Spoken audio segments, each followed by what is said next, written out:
He's going to draw a crowd. You guys ready? Looks good. Call the meeting to order. Time is 6:05. Calling this meeting to order, we'll stand for the pledge of allegiance, please. With your hats. Pledge of allegiance Allegiance to the flag of the United States of America and to the republic for which it stands, one nation, under God, indivisible, with liberty and justice for all.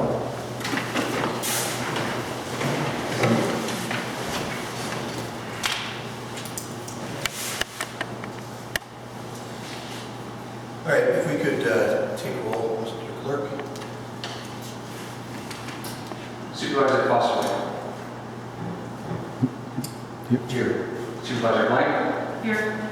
Supervisor Lang. She'll be zooming in a moment, so we'll know when she gets here. Supervisor Bartel. Here. Treasurer Kermer. Here. And Chairman Bauer. Here.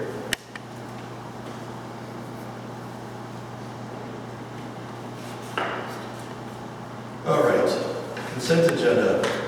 Approval of meeting minutes, 8/27/25, 9/24/25, and 10/1/25. I move not to approve 8/27 or 9/24 until such matters are fixed, such as we are not trustees, we are board members. And on the 24th, the motion should be 3-0, not 4-0. 10-1 look good. All right, let's take them separately. All those in favor of approving the minutes from 10/1/25, signify by saying aye. Aye. Aye. All right. Are you making a motion to amend the language in 8/27/25 by using the words supervisor or, Supervisor or board members, all right, not trustees. understood. I think those were drafted by Frank, I'm not sure. They were, and then on September 24th, Well, let's take 8/27/25. So you're moving to approve the minutes with the changes to trustees to supervisors. correct. Is there a second? I'll second that. Second by Fosterling. Any further discussion? All those in favor signify by saying aye. Aye. Motion carries 4-0. And then 9/24/25, is there a motion? I make a motion to change on the last motion. It says motion carried 4-0. That motion should be carried 3-0, says one abstained. All right, is there a second to that? I second that. Second by Fosterling. Any further discussion? All those in favor of the motion signify by saying aye. Aye. Motion carries 4-0. Committee reports, chairman's report. We'll move that for the time being. Public comment. Does anybody want to speak on items not on the agenda? Please come forward. Anyone who wants to speak to items not on the agenda, please come forward. Anyone wanting to speak on the agenda for items not on the agenda, please come forward. Hearing none, moving on. Discussion action on creating prohibited uses within Chapter 105-14.2 of the Youth-Oriented Recreational District.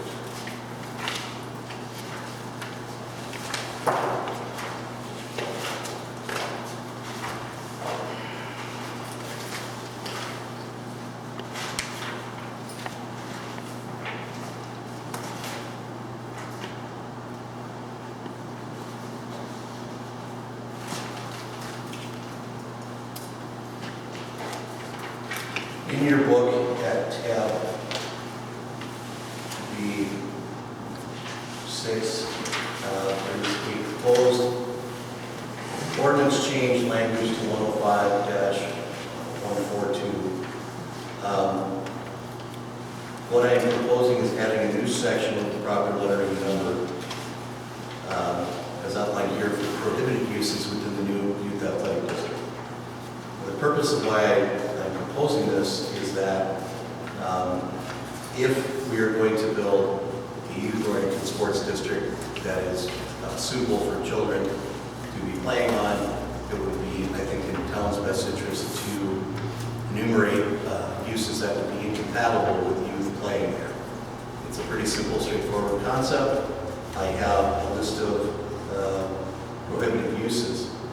Now, I understand that the way our zoning works, generally speaking, if an item is not listed in a particular zone, it is excluded.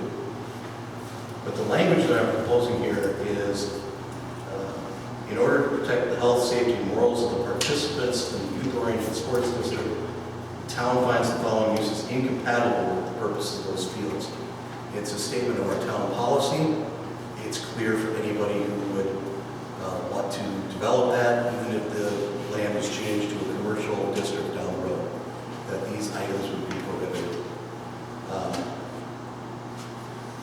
So that's the rationale for why I did it. We will have to have a public hearing on this because it is a zoning change. So I recognize that. But I wanted to bring this forward to the board for our consideration to move forward with this process. Any questions? Stand for it. Mr. Chairman, I do have a question. You talk about the youth-oriented district, and I am thinking that there might be some different uses of the word district in our ordinance.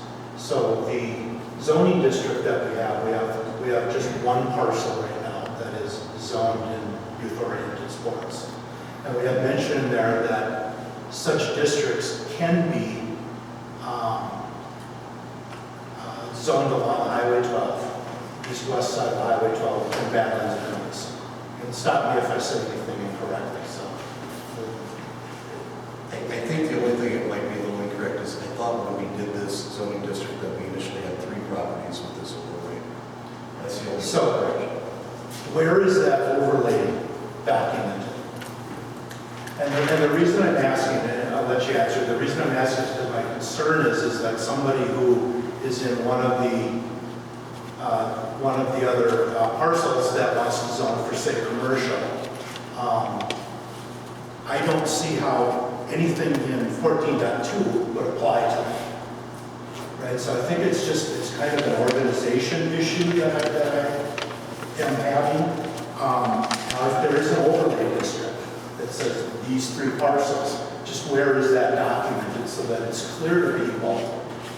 Sure. At this point, the document exists in the meeting minutes and documents outlining where the public hearing was. So the votes and those things are posted on our website.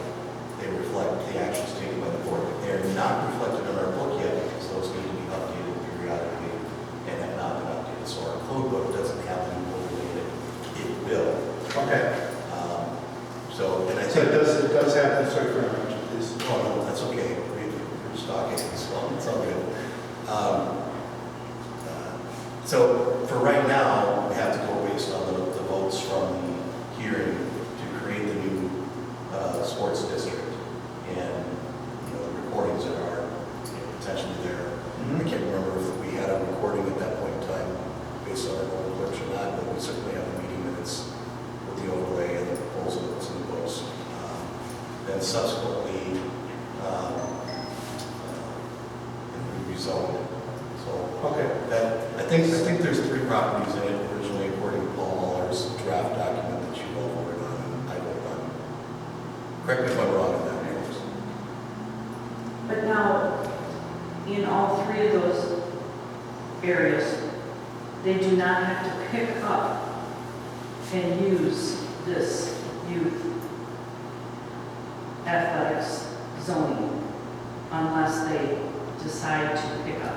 Right. So it is like a layered cake. Which is what my concern is because if somebody wants to be commercial right next to the boosters field and not, even though they're in the district, I want to make sure that what we prohibit actually applies to that person, if that's what our intention is, because I'm just afraid there's a loophole there right now, or I'm just not reading it correctly, and probably part of the problem is that when I read the ordinance, it doesn't have the mention of the overlay district in, and if it did, that might make it much clearer, and then I would feel a lot more comfortable with this conversation.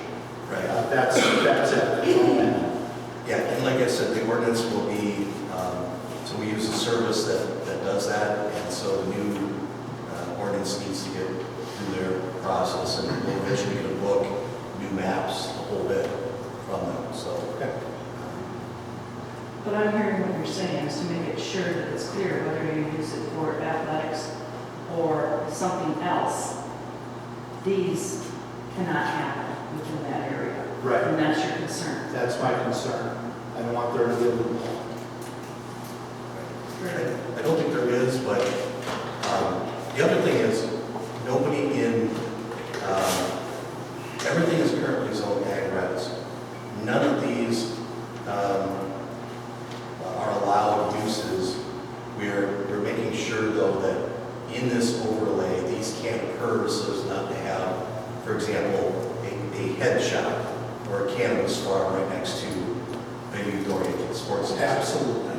And so, that's, the intention here is to, if we're gonna have one for sure, and possibly two others, that the properties directly around them are not gonna be incompatible with youth activities. That was my intention here. So, does anybody have any other comments or? Yeah, I think my comment is this, and that is that, for the way the ordinance works is unless it's an approved occupancy, and what we do is we list the approved occupancies that unless that occupancy is actually listed, it's prohibited. So right now, the items that we're actually addressing are already prohibited. And so the danger of it is that it opens us up to a future responsibility, perhaps by precedent, of prohibiting other things, because once we start the prohibiting route, then it's kind of like, okay, somebody comes along with an occupancy and they say, we would like to do this, and we see that it's not prohibited. And we say, well, no, actually, in all of our zoning, unless it's identified as something that's included, it's prohibited. And they said, no, that's not true, because now you've changed the zoning where you said these particular items are prohibited, so therefore you no longer can say that, you can no longer apply that. And so I think that this would be a mistake, to go this route. It's already a prohibited occupancy, so I think that we should stay with what we have. So Dan, my response to your concern is, one of the items that we are listing here is electrical generation stations, power facilities, substations. Now, we know there's an interplay between other parts of the law, right? And public utilities, we cannot do a moratorium zoning-wide in our districts, right? So if we don't adopt this, we will have no legal basis to say to Excel, you can't have a power generating station or a substation with a materials yard right next to the booster's property. And I think that would be a mistake, because this is one of our, if we're going to build a crown jewel, boosters are going to spend their money and do this. I don't really think they want a power generating station next door. I think that would be terrible. And so what we can do by law, Dan, is we can restrict, place limited to this district, because this district is where they want to put the substation. So that's why I'm doing this. And there are some things listed here that we haven't considered specifically in our ordinances, like the THC or CBD production manufacturing facilities. And down the road, in a comp plan, I think one of these properties is scheduled to be potentially rezoned to commercial. So by doing this only in this overlay, we will be able to say, this area has special restrictions. That's all this is saying. I understand what you're getting at, but I still think that it would be a mistake to do that. That's already prohibited.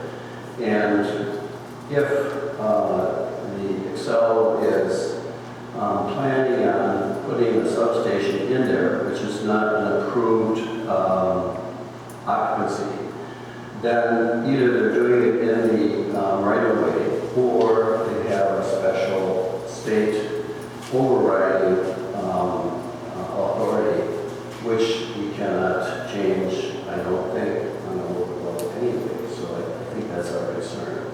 And so I don't think that, you know, I mean, I understand the intent, but I don't think that it would be good to put ourselves into that situation. We recently, about a year ago, we had a situation where somebody wanted to open an event center in an area that, a commercial area in the town of Hudson, and it was not listed, and so therefore it was not an approved occupancy.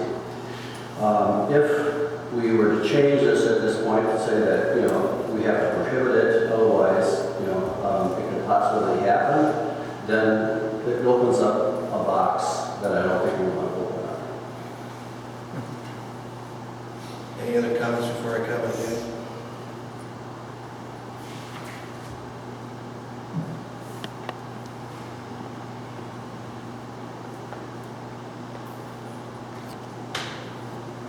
Hearing none, I guess, Dan, every one of our zoning districts has prohibited uses, right? We're not saying anything different, like, you know, enumerating more uses that are prohibited in this district. That's all we're doing. I don't see that there's a change in the comprehensive plan, or sorry, the zoning plan that we have district-wide. We're just adding new prohibited uses to a very small, newly created overlay district. I just don't see that this is going to set any precedent. It's just saying very clearly, we got youth sports here, we can't have these things here. Yeah, I just want to read the ordinance here. I'm looking at, for example, our commercial district. This is ordinance 105-12B, and it says, the following are uses permitted in the commercial district. Any use not listed as a permitted use will be deemed to be a prohibited use. And then we list the approved uses. So in there we have bakeries, drugstores, etc., and so forth. There are no prohibited occupancies listed. So I just don't think we should do it. Okay. I think it's a good idea for, you know, our youth, if they're going to be there, to specifically ban some things that are not compatible with youth sports. I don't think it's our concept. I'm not opposed to the idea of going on the record saying that we would like to see the power station, planned power station, move to another location as a resolution. Well, that is not on our agenda. Number one. Number two, I think that we will have legal standing to say, look, you know, in the process against Excel, we will have a right to say we made a reasonable and sound judgment to protect our youth sports, of which there are only 3 districts, and to say to Excel, you can't do it here, or anybody else who wants to do any of these other activities there that are incompatible. And I think that, based on my research, you all know my background, I think this will work by case law. Anything else is not going to work, Dan. We won't have a legal objection to say to them, you can't do it. Because right now, we have no prohibition townwide. We have a prohibition in townwide on substations. which I know that won't stand in court. I know that. Or the PSC if we go that route. I'm trying to talk to Excel, and I will, provide the letters. I encourage people to write their own letters, expressing why they're, the routes of the power and the substation, all these things. I hope people are doing that on their own as citizens. But this gives us a legal standing to say no. And I just, this is the only way, Mr. Fosterling, that this is going to potentially legally prohibit Excel from having a substation right next to something that these guys are just about to make. I just want to refer to just the reason why it's been done in the past, like it has, and somebody could come along and say, okay, we're not doing a CBD dispensary or even a marijuana, but we're just a THC vendor, and you don't prohibit THC vendors. So I'm just saying that what you're doing is you're opening up a new box of creating issues that could potentially put us in a much more difficult situation. Susan, looks like you want to say something. I guess I'm trying to get in my head about intertwining both so that it makes sense that these are not accepted, but also if it's not written for this section, it's not an acceptable use. They both have to be intertwined.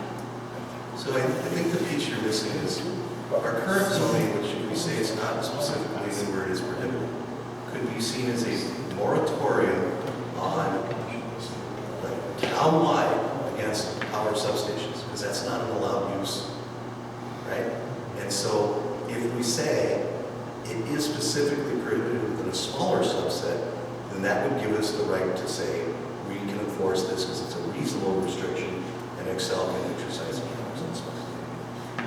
And I think I'm hearing you say as well, by downsizing it to a certain section that we have more power. That is exactly right. Because the law says that if you cannot just simply pass an ordinance, you will not stand legal scrutiny to say power substations are banned. And right now, that's what we essentially have, is we don't have a district that allows that, right? So Excel can say, well, we can go anywhere. But if we limit it to a very small geographic area, then we have a compelling reason why, because we don't want a power generating or materials warehouse yard with materials right next to a youth athletic ball field, then we have the right to say we acted reasonably, we acted narrowly tailored by having adjusted to these three areas. You can build anywhere else Excel. That's what it's saying.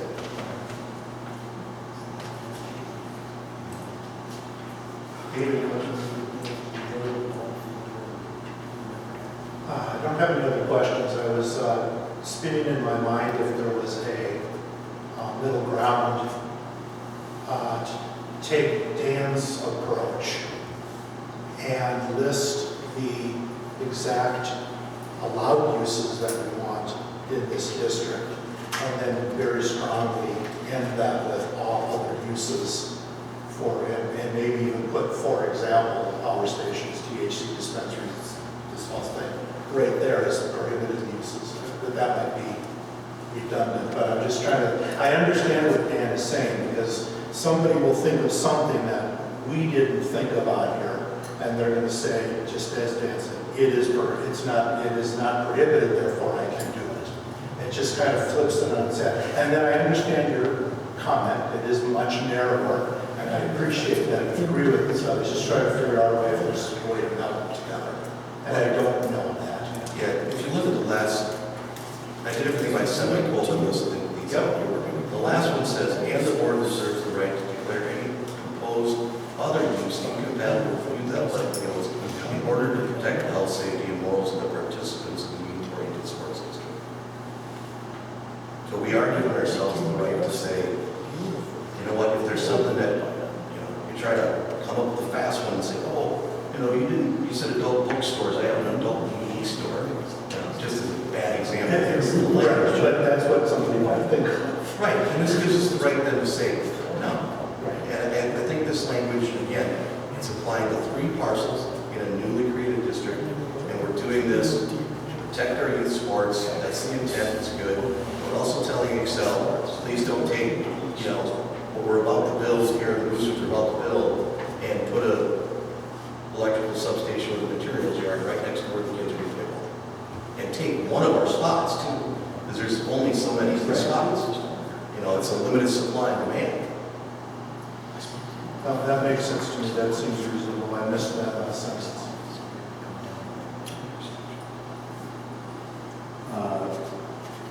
Okay, so I'm just reading here, youth-oriented recreational district is against our ordinances. The youth-oriented recreational district is created to establish areas for more active recreation, which may require equipment and is open to the public with or without entry or activity fees. This may include, but is not limited to, game courts, covered or uncovered ice hockey rinks, golf facilities, ball fields, and similar uses. Then those permitted uses: general farming, single-family residential, roadside stands, raising or maintaining farm animals, single-family residential dwellings, residential daycare facilities, and churches, public and parochial schools. That's it.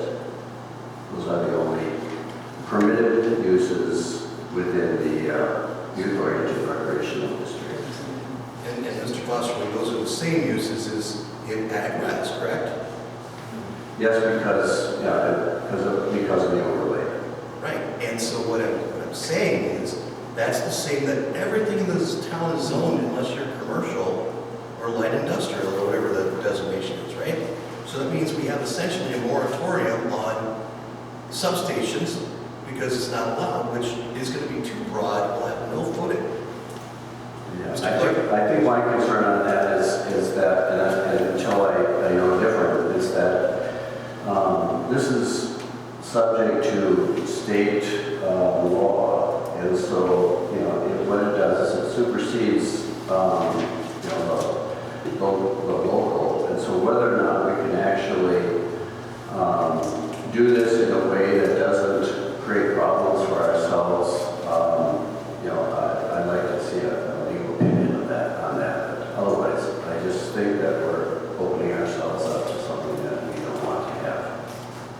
I should note that I did talk to Paul Mahler about this.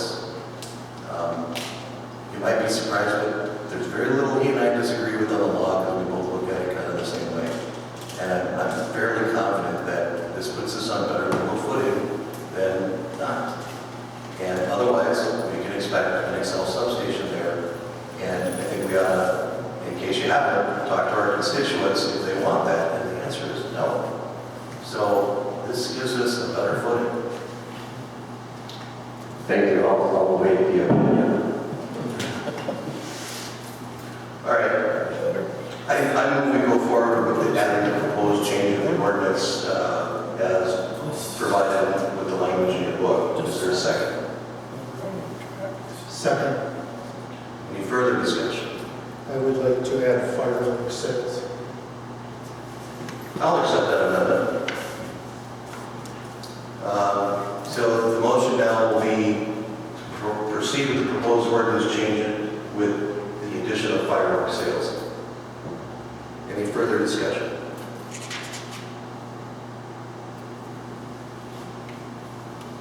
I want to add one more thing. This is not taking away any rights that somebody has already in the ag-res area with this overlay. So, again, we're not taking away anything. People can still develop as they're currently zoned. And these things here aren't going to change that. Before you go to a vote, I think Ms. Lang does not have a link. I sent her one.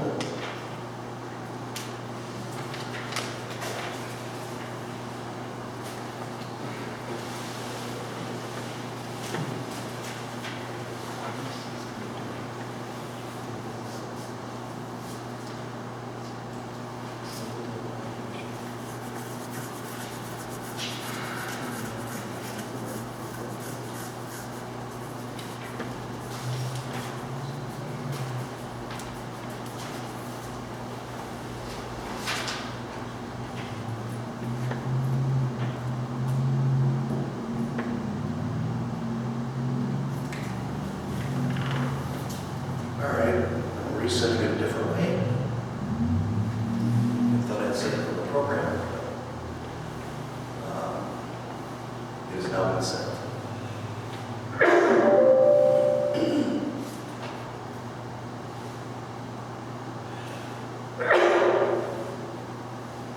Susan, are you suggesting that we wait till she pop on? Yes, I would like to wait for her vote.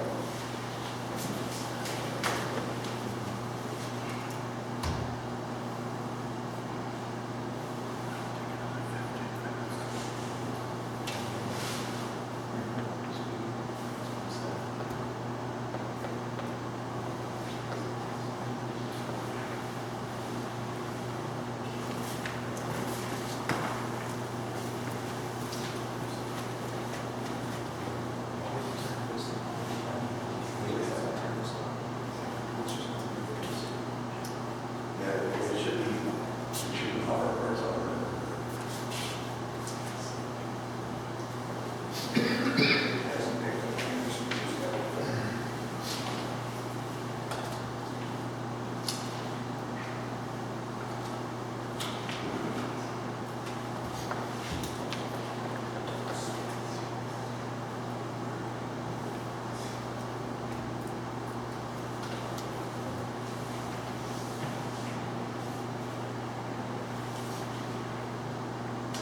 I'm not getting a response yet.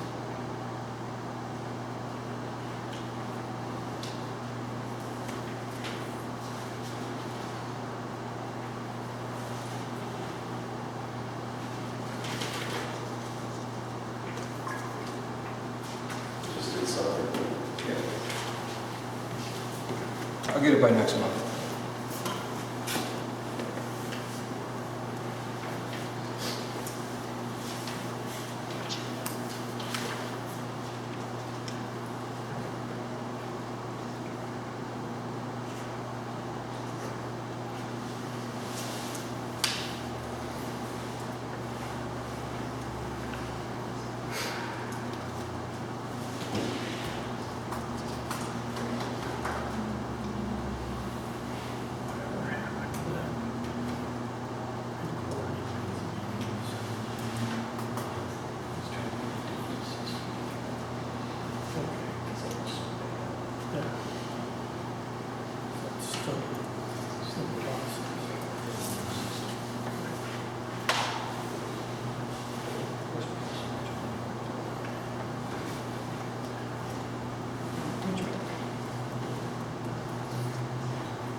Yeah, I'm not giving the option to do it all, like I usually do. So, and I don't see Miss Lang on here yet. I didn't get no response even to ask her if she's on, so. We'll try. Yeah. All right, so there's been a motion, a second amendment to include fireworks, agreeable with me. Any further discussion? All those in favor signify by saying aye. Aye. Aye. All those opposed? Nay. Motion carries 3-1.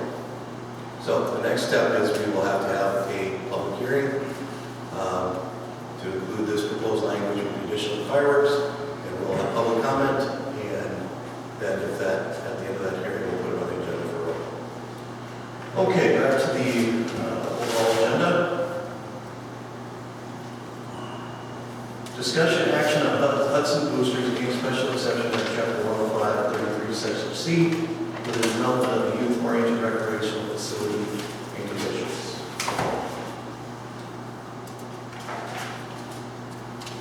So I have in your books here,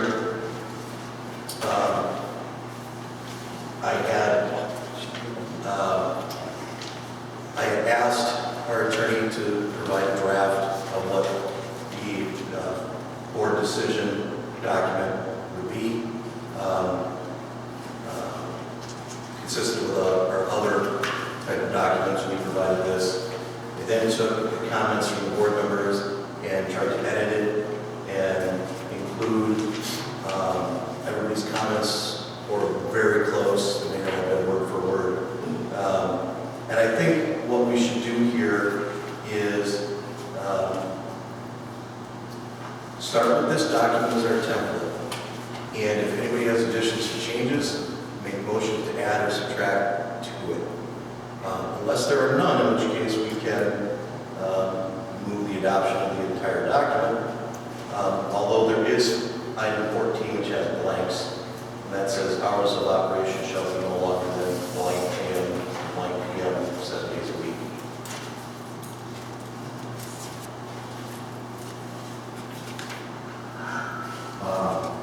Yeah, I have some additions, I think they're in our boxes, in highlighted in yellow.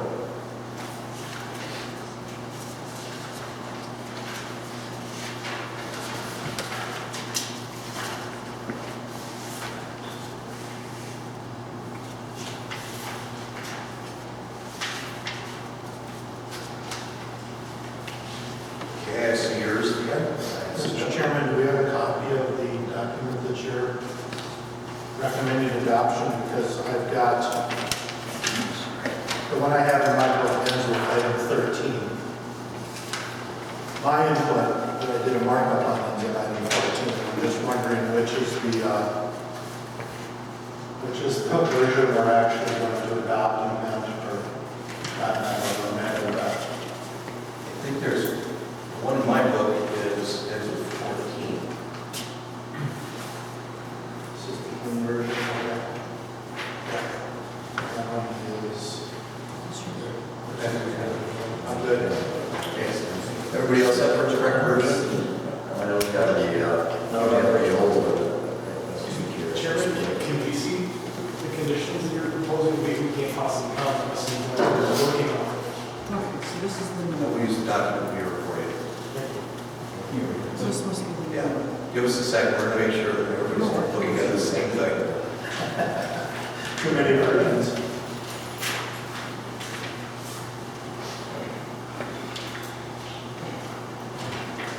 Is this here today? Okay, let's see, that's the next one. I have this one right here. This is the old. I don't know that. Do you see that? No. I did not see that. What are we looking at, guys? Yay. This is the one that has markup on Okay, who did the blue it. markup? That was mine. Okay,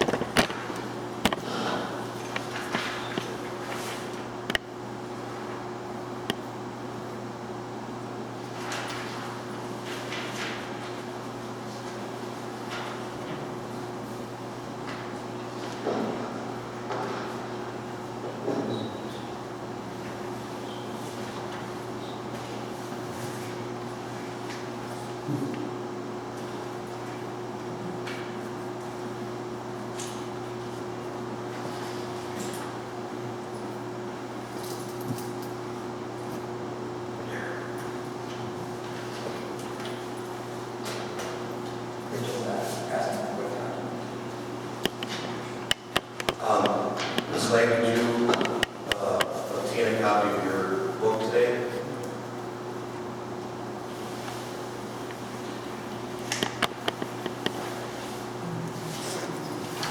Yes, I have some things I looked up for me, I did my homework, I just don't know where we are right now. Okay. I was just able to get on.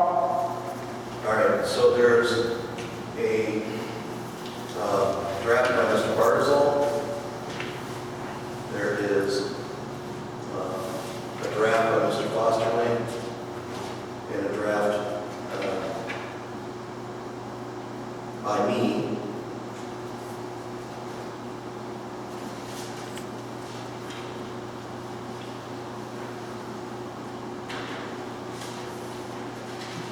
And then there's a draft that goes to 14.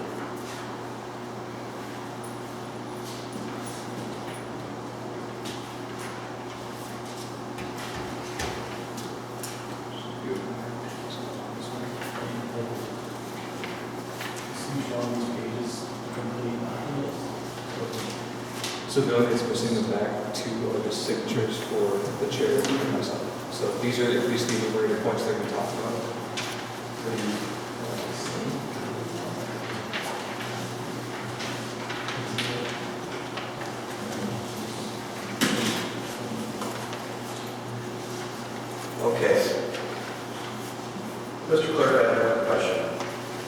So,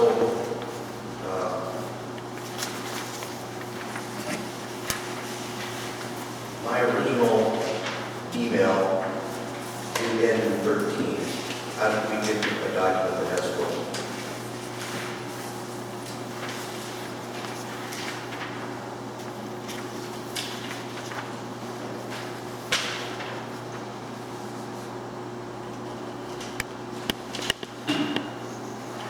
Was that an attachment to Mr. Bartzel's? Is that what Mr. Chairman, this appears to be the clean version of the markup document that I submitted, because some of the language on there is things that I have.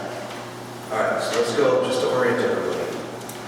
What I submitted as my proposal ends in item 13. Mr. Fosterling's has the highlights. And Mr. Bartzel's has one version of the strike-through, which is helpful, and then a clean document, which ends in 14. So then what was just passed out was Mr. Barzil's corrected copy or his comment copy that was clean. So when these were put together, his got confused with your 13. Okay. So So what I should do is change those back to what you had, and this is just the comments of Mr. Barzil, not originally what you had put in there.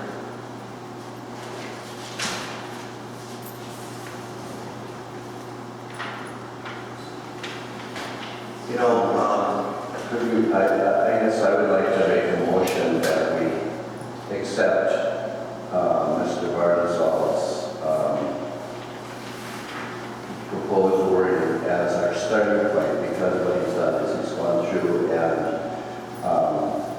made grammatical corrections and so forth, which I think are valuable.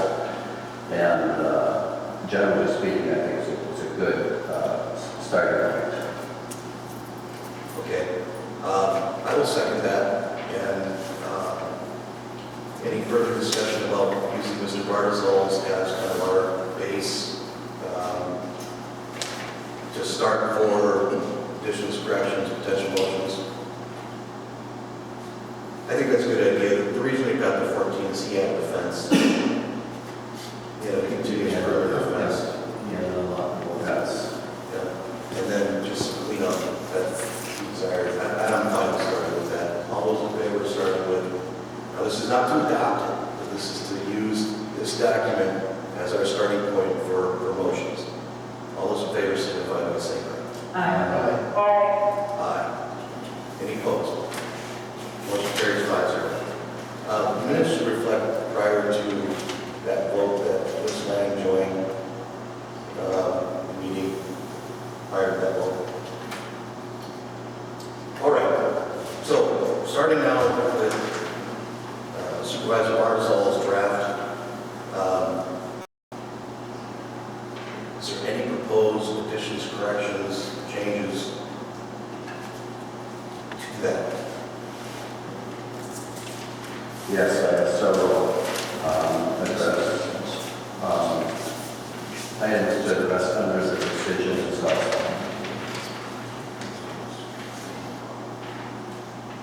Now, would you like to? Yes, go ahead.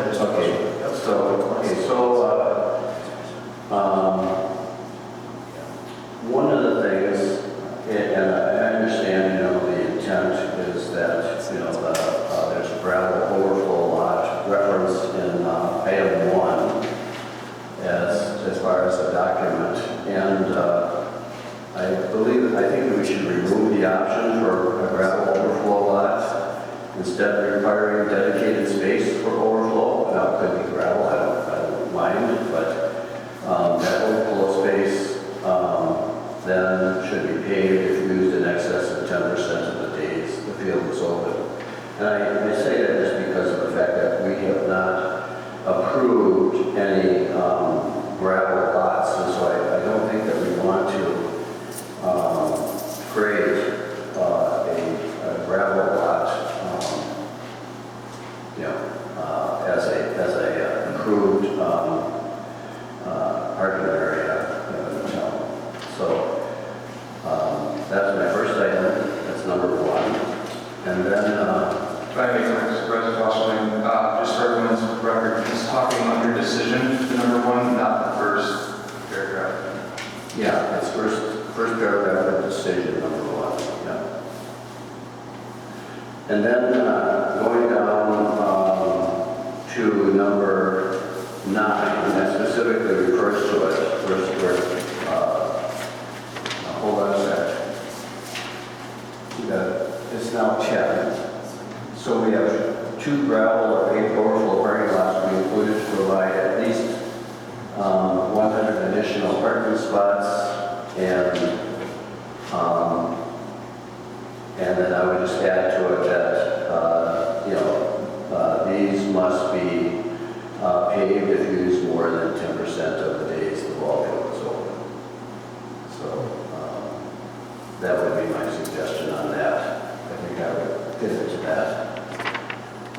Then number 11, I think I'm adding a sentence on the end where, well, the sentence reads, there shall also be written agreement between the boosters and property owner as to how costs for a bond shall be divided. And then I continue the sentence by writing, and written agreement from the adjoining property owner agreeing to cede the completed road and its right of way to the town of Hudson. So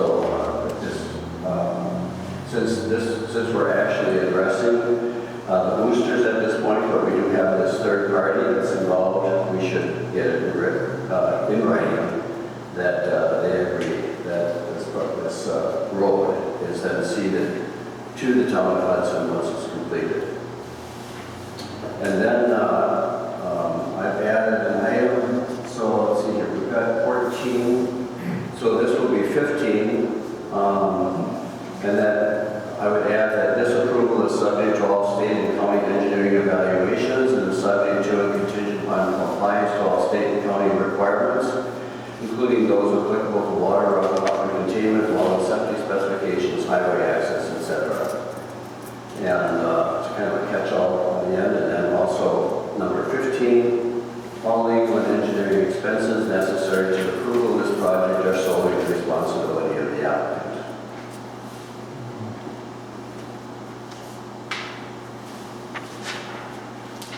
Understood. Can I answer your question, Mr. Councilman? Yes. Who's going to monitor whether or not this is, under your proposal, would be used in excess of 10% of the days the field is open? Is that our responsibility then? I guess you could say that. Yes. Any other questions about Mr. Fosterman's changes to the base document? Within this agreement, it was accepted by the boosters to just require those lots to be paved. I would prefer to move in that direction, but I do understand that I'm now increasing the cost of the project and not trying to be sensitive to that at the same time as we look at this. And I appreciate that Mr. Fosterman has, in fact, and given a little bit of leeway that makes sense, but at the end of the day, if they're willing to pay, I would be much happier to see that written into the agreement. We could put within that agreement some allotted time, that it doesn't have to be done in year 1 of construction. In that perspective, we would be helping them out. Right. So we could say, within 3 years, but we have to put a number in there.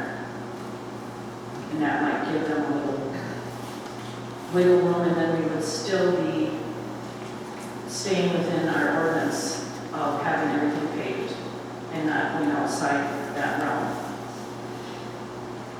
I like that too, even better. Just so you know, just a little background on this. Boosters is not really a commercial profit organization, so I looked at, when I initially met with Mr. O'Brien, talked about, what my concerns were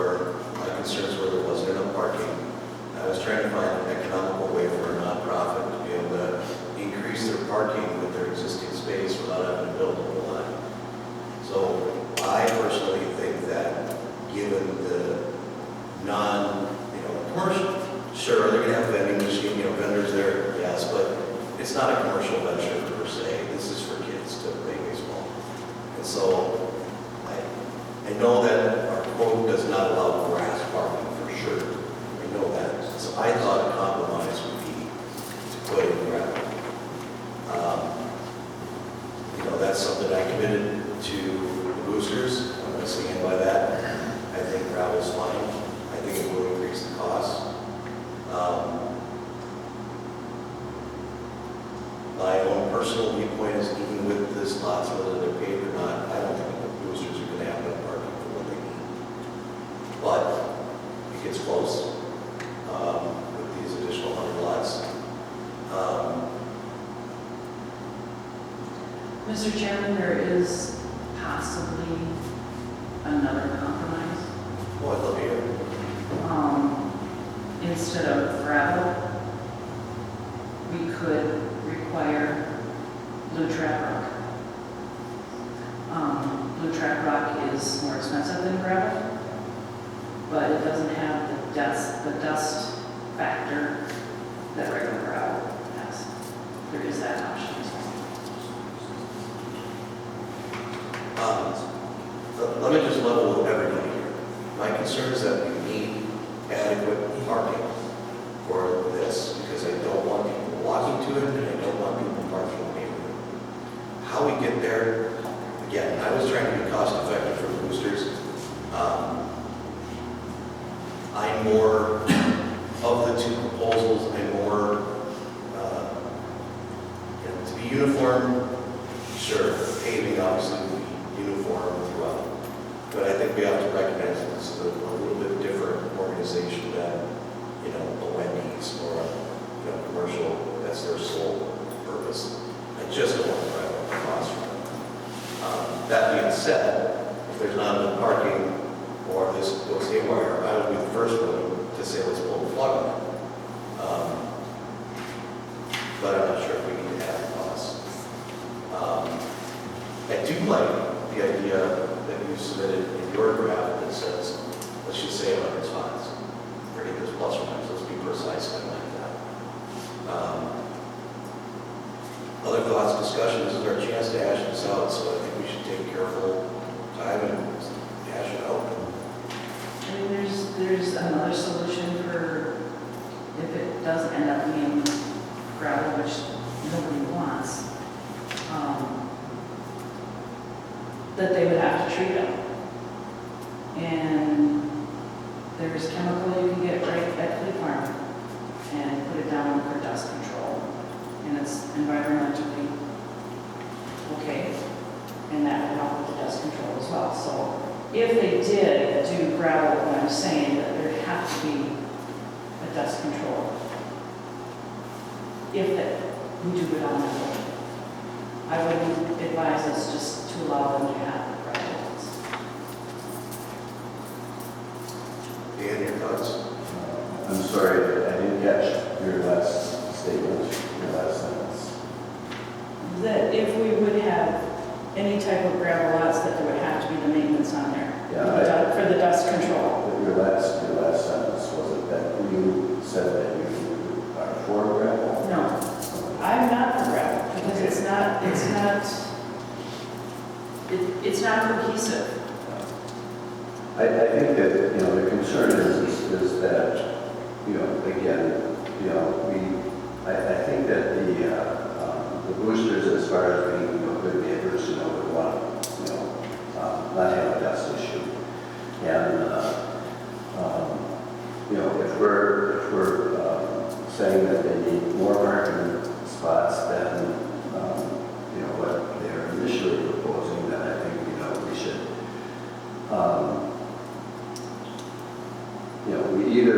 we go with what we think is the right amount of parking spaces, paved, and, or else we go with a rule allowing for additional space, but then paved if that's going to be used. But I just don't think for the sake of the neighbors and everything that, we should, as well as just the precedent of, putting down gravel driveways. Does anybody have a disagreement with my assessment of the required parking? You all got a copy of that, right? I don't disagree. All right. So,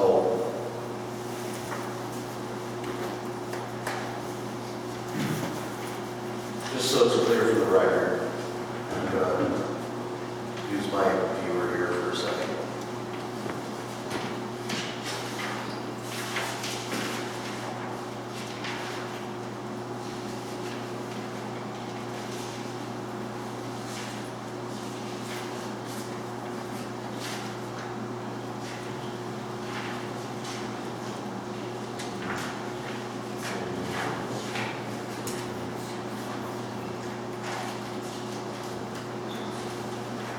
The parking email,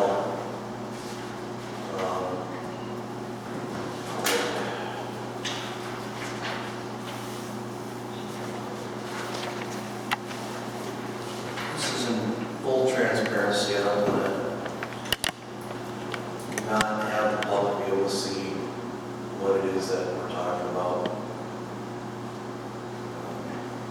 I'm going to have to make my screen bigger here.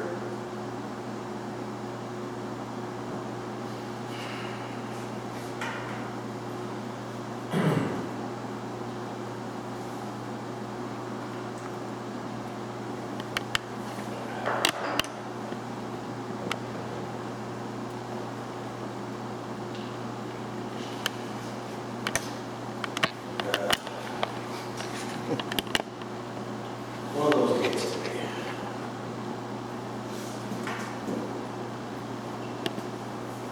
All right.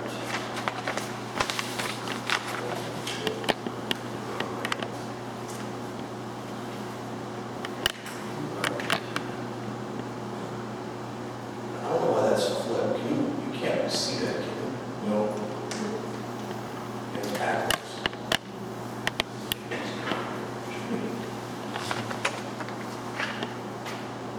Well, I'll just read it for the record. What we used as what we think would be adequate parking for boosters is that there are 5 fields. There are 12 players times 2 teams for 24 players on 1 field. 24 players times 5 fields is 120 players. And what we calculated, or what I think is the right number, is that I think anybody who's played sports knows that you just don't show up for your next game time. You're told by your coaches to come half an hour early or whatever, to warm up, practice, do the things you need to do. So you have to actually provide parking for the game that's being played and the one that's about to be played. So that would take then that 120 players and double it.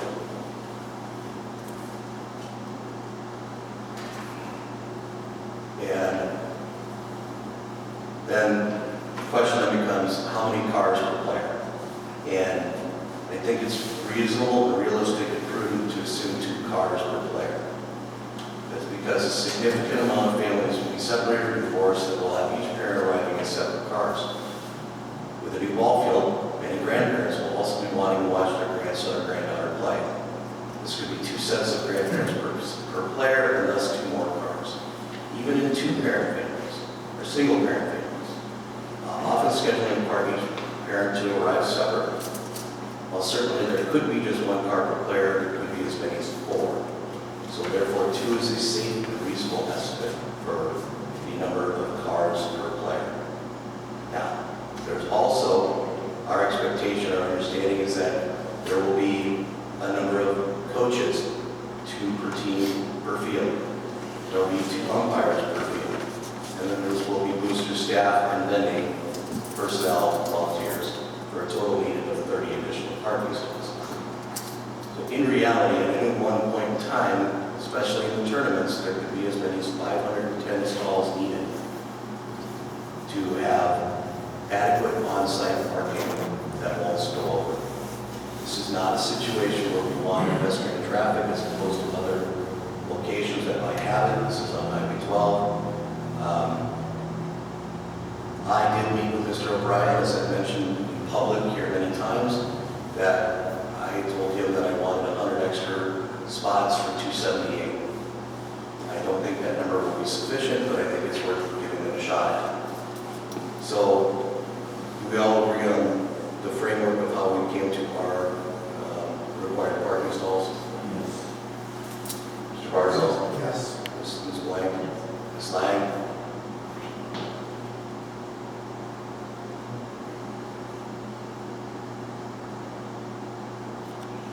Ms. Lang, can you hear me?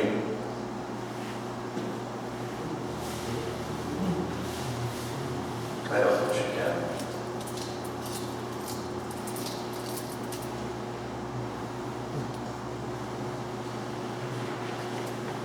Looks like she's no longer on call. It's technology. All right. So, Mr. Foster, am I hearing you that you want to make a motion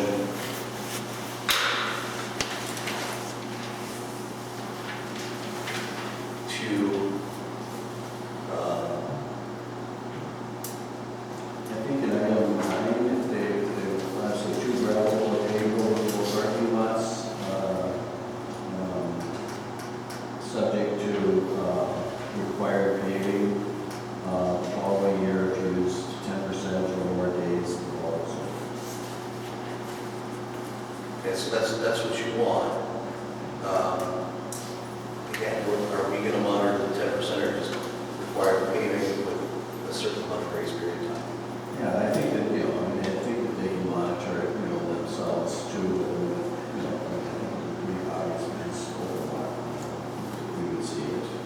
And so, I see, it's like it's being used on a regular basis. Well, But I'm open to, a staged kind of a situation too. If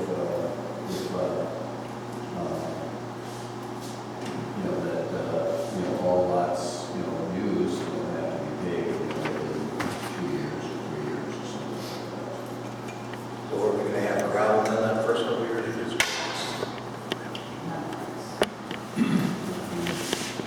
I mean, whatever motion we make needs to be precise and give them exactly an idea of what they can do. that. Can we be heard on this topic? Briefly, we've heard a lot, but I think that's fair. Well, appreciate it. Again, Ryan Terry, Booster member, appreciate you providing this document to us here this evening. On the parking piece, want to work on a compromise is our goal here. I think you've all tried to work in good faith and appreciate the efforts that you've all made. The first point I'd like to make is that our plan presently shows 5 fields. As you know, raising the kind of money we need to raise to build out all the infrastructure in 5 fields is likely to take some time. This could be phased. And so what I'd ask you to consider is right now the way it's written, no matter if we had 1, 2, 3 fields in phase 1, we need all of the paved parking plus all the overflow parking. I think that, and again, that's not your fault. You didn't know until probably right now this could be a phased project. Okay? We don't know. We hope to raise all the money at once and be able to do this all at once. And of course, we would put the overflow parking at that time. But I'm asking you to consider is to not require the overflow parking to be installed until we build the 5th field. And the reason for that is, I think, twofold. Number one, obviously, if we have 4 or less fields, that overflow parking should not be needed. And secondly, without a 5th field, we have a lot more green space. And so if we need to pivot quickly, realizing that, hey, town is right, we need more parking, we haven't built that field out yet, we would be able to quickly pivot again and add more parking. So that's what I asked you, that you first consider is that in your analysis and in your conditions that we not be obligated to put in those overflow lots up to 100 spots until we build that 5th field. The second thing, on the piece of the gravel versus the paving. I appreciate the comments. You're right on the money. I mean, the money being key here. That would cost us a significant amount, and it's really kind of dead money. However, Mr. Fosterling and others have made a good point. I mean, this is going to be a first class facility. If this parking is used, and I would even agree with your percentage, if we have to use it to the extent that you reference in 10% or greater, we're going to pay. We're going to have to, because it's not going to hold up. And so I don't. We'd like it to remain. It can be gravel. Period. We don't think we would ever leave it gravel in the long run. We also are a nonprofit with budget constraints, and so I guess what I'm hearing, of all things being considered, we could live with this 10% requirement. Again, if allowed to install it with gravel initially. That's the only comments I have on parking. I did want to comment on a couple other things that I'm seeing here, if I could, or unless you wanted to ask questions. I do want to ask you a couple questions about the parking. So, I guess you're right. This is the first time that we're hearing maybe this won't be 5 fields all at once, because we've only been presented with a 5-field plan, right? At 4 fields, using our analysis, without the coaches and the other parking, it's still 384 stalls. And you have 278. Respectfully, you're double counting. Every coach and youth organization is also a parent. Okay, so we're kind of double counting coaches and parents in that regard. And we have 20 years of history running the facility, and we provided those figures to you. I don't want to go backwards on this because I think we're making progress. I don't know who's right. Mr. Fowler, I know because I don't operate these facilities myself. I'm looking at the numbers and the history of our lease at Grandview, which has more fields, and our parking is more than adequate. And that same analysis was used to determine this these parking numbers. Both your engineer and our engineer agreed that we have adequate parking without these overfull cells. But that said, we're not here to argue. We don't want to do that. We want to go forward, and we're saying. So my 384 number was without coaches, so it's not a double count. So we can throw the coaches out there, right? Fine. You're still at 384. Assuming that you're going to have, like you said, 2 cars per player, which I don't run the facilities, but I've coached my son in traveling baseball for about 5 years. I don't know many parents that get to go to, especially these are away games for half the season. At best, sometimes you get half the parents there because they did other plans. That's just a fact. So this whole 2 cars for every player plus grandparents, respectfully, is not realistic, and it's not the way it goes. I'm not here to challenge your numbers other than to say that's just not practical in terms of the amount of, like, 4 cars per player travel to the away game, because that's really what we're talking about here. Okay, so again, we want to preserve enough space to accommodate parking on our site because we have to. So we're not suggesting to you that we not reserve enough space for it. We're just saying we don't want to build out parking everywhere until we're sure we need it. So my point is twofold. Number one, I think that your numbers are inflated, and so therefore, until we get to a 5th field, we should never get overflow parking, if at all. But again, if without that 5th field, we have ample excess green space, and if we are having issues with parking, we can pivot and get more parking on the inside. Any other questions for anyone on parking or other issues? The other item. So let's do this. Let's do it one issue at a time. Sure. So if you wouldn't mind having a seat, we'll talk about parking, because that's the topic we're talking about. Let's do one at a time. First of all, does the news that this may be 4 fields instead of 5, I mean, it's news to us. It is, but I'm still concerned with even 4, that there's not enough parking. I agree. And so I would say that we need to prepare that when the 4th one is presented. If there's only 3, that's no difference. But as soon as the 4th, that we have to have this parking. Susan, I couldn't agree with you more. With all due respect, we're not going to, we may just never agree on what the number is, right? But in my experience looking at Grandview, I see ditch parking every time. And I drive that every weekend. It's on my way to work. And I don't think the experience with parking has been that wonderful. And so if you're building something shiny and new, it's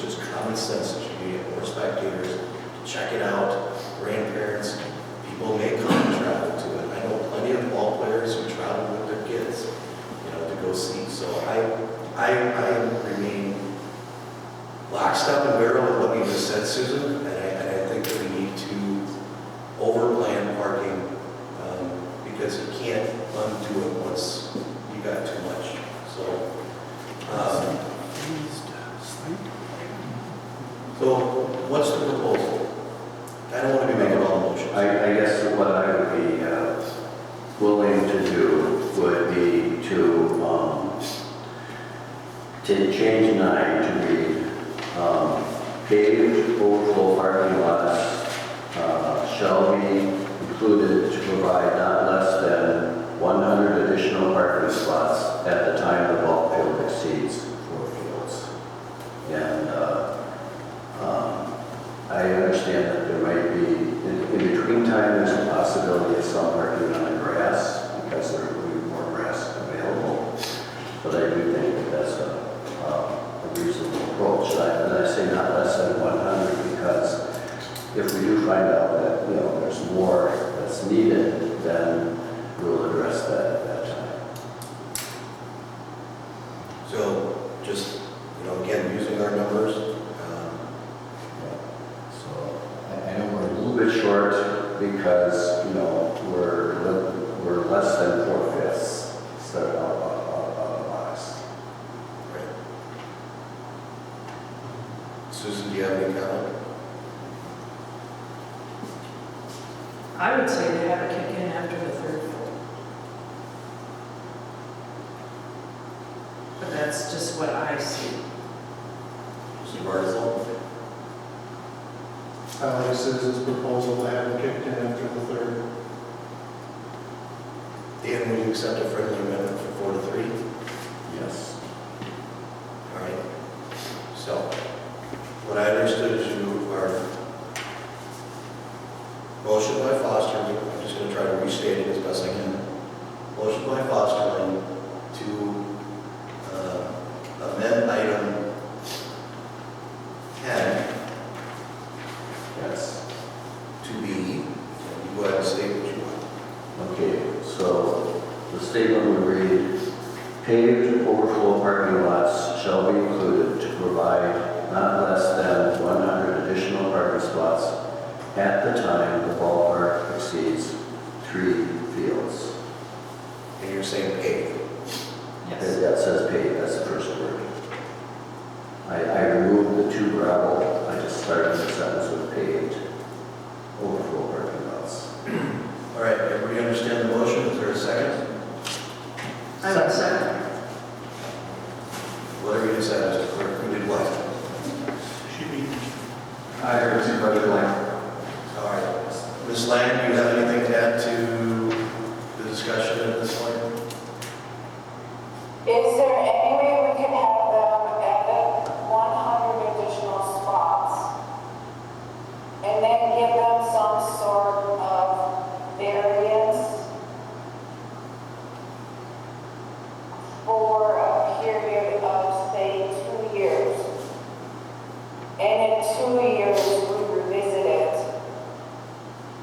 and see if it's working or not. And if it's not working, can we say that they then agree whether gravel, which I don't, parking lots, which I don't believe we allow in our ordinances, but I mean, there are different types of gravel we can use that are the best, that they would agree to pave an additional however many parking lots that we think that they need.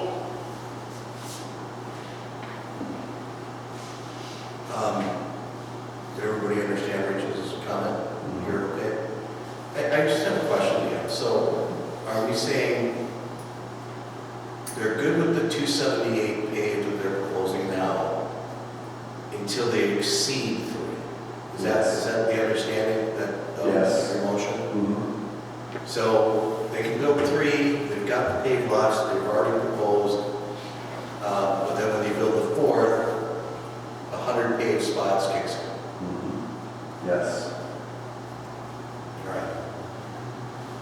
Sir, can you come back up for a second?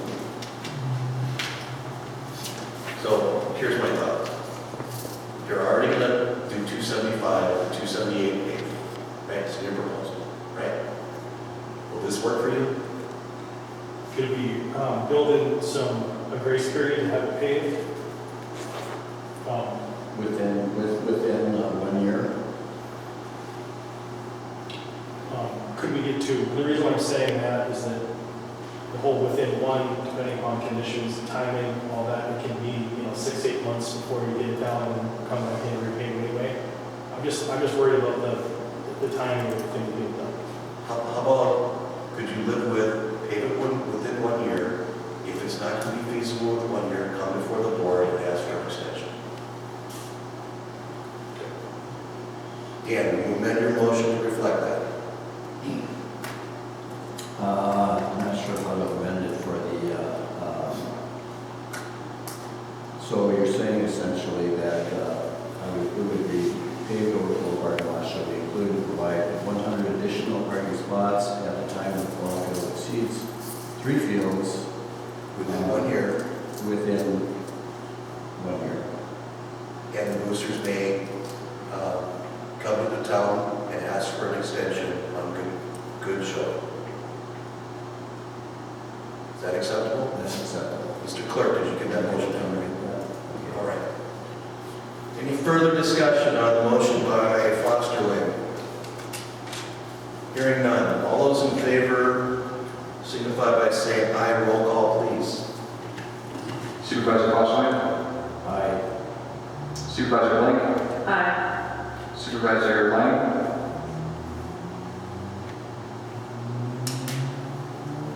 Rachel? Sorry, Karen, aye. Supervisor Barzell? Aye. And Chairman Pollard? Aye. All right. Now, by implication, Dan,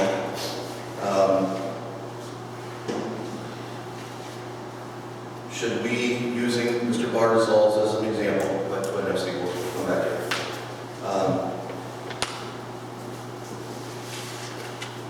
We need to change that in either the paved parking stalls or gravel overflow. Yeah, it should be, so, yeah, kind of, I think it presumes, and I hope we're fair at that we can eliminate the reference to gravel in item 1 decision. So my suggestion would be, and I follow exactly what you're saying, we should put a period after on-site and strike in either paved park stalls or the rest of that sentence. Just to speed this up, I'm going to make that. Yeah, motion. in paved parking stalls.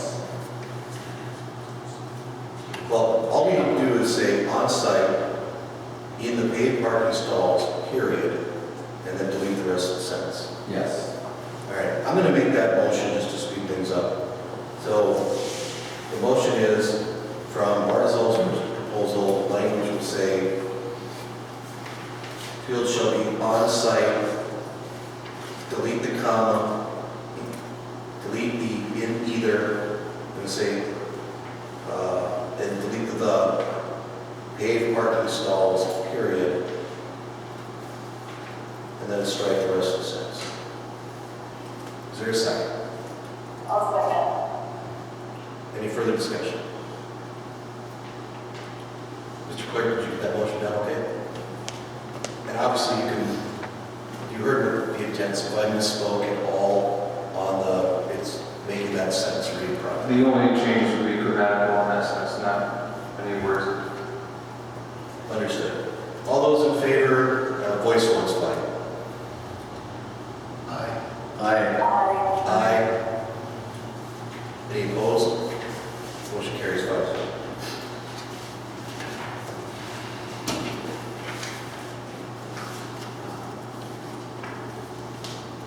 The next ones will be similar.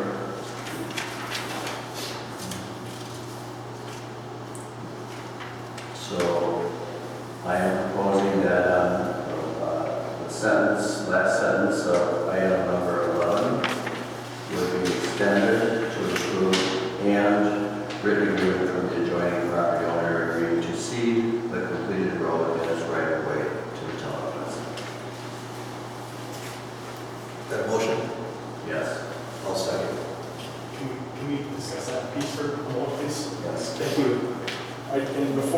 issue with it, I want to make sure I understand it, because I may not. And Mr. Waldschmidt is here, I don't speak for him, but he may want to, our neighbor, he's here. The way I read this, it looks to me like you want us to build the entire road, meaning traveling east-west from 12, and then north-south to our property, to town standards, and dedicate it to town use. Am I understanding that correctly? Yes, what happens is it will then be a public road, and so we will be responsible for maintaining it. And so, that's just kind of a formality that, they would cede it to the town and agree that this is now a town road, and the town is responsible for plowing it, whatever. And I understand that the legal significance. My question was more, my understanding, and this is just from talking to your attorney, is that to the extent we would build the road east-west, that was the town's interest in having that be up to town standards, so that could be a town road. But that the town had no interest in taking over responsibility for the road running north-south, because it serves essentially, Mr. Waldschmidt's regional development plans, and then our facility. Did I misunderstand that? Is the town now wish to undertake responsibility for the road running north-south as well? Yes, it would be north and south as well, because according to our codes, you have to have access to Highway 12, and the only way you're going to get that is by going both directions, north and south and east and west. And so that whole road has to be done to town standards and then turned over to us. Okay, that's what's being required. I want to make sure I understood it, that was your intention. All right, then my next question is... Before you move on to your next question. Oh, it's related, sir. Okay, go ahead. Go ahead. Well, it's just that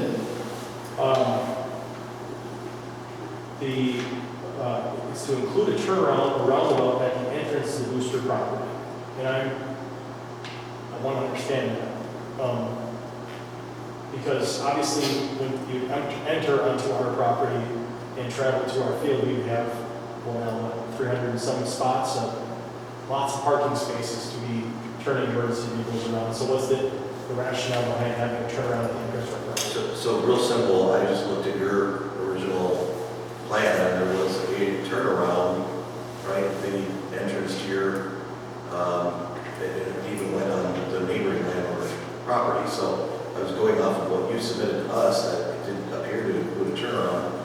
And secondly, if for example, you're going to gate this over the winter, because nobody's playing baseball in December or football, and your concession stand burns down, how's that going to work for turnaround?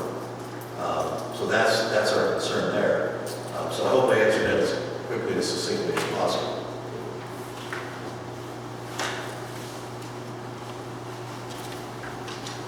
I think part of the idea too is that, the road will probably be completed before the parking lot may be completed.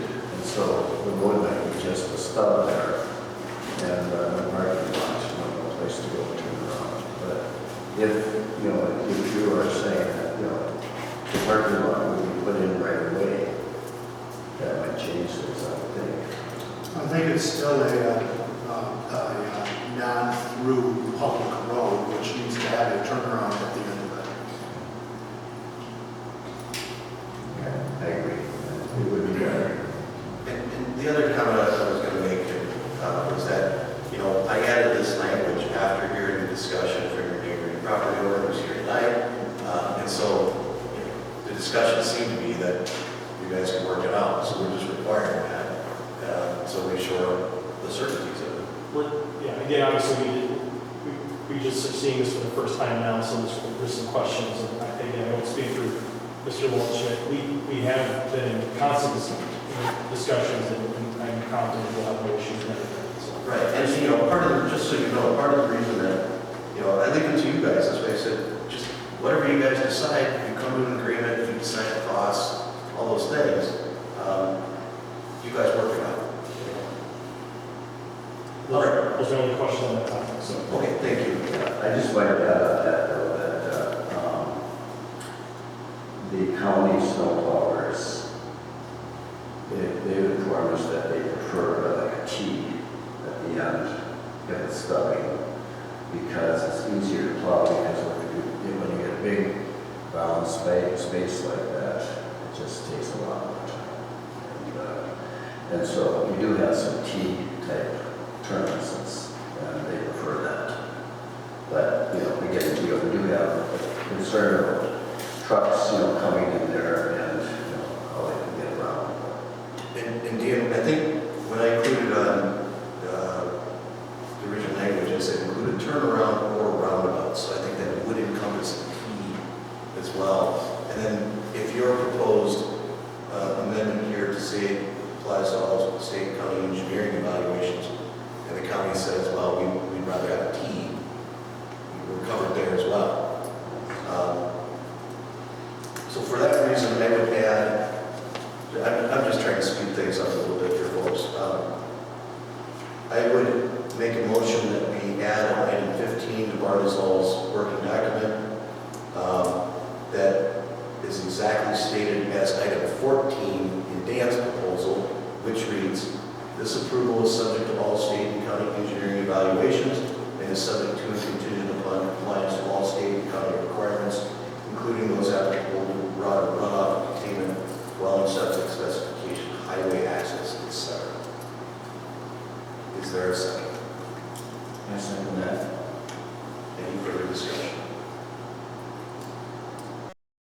Ms. Lamb, any further discussion? No, Sir, any questions on this piece? All right. Hearing no input from the boosters as well. Voice vote is sufficient. All those in favor signify by saying aye. Aye. Opposed, same sign. Motion carries 5-0. Before you move on, sir, that would become 15 or 14 from ours. That will be 15. 15. And that is your first comment on yours. Your 14.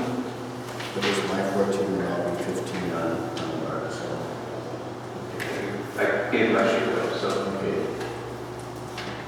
And then, yeah, and 15, you now 16.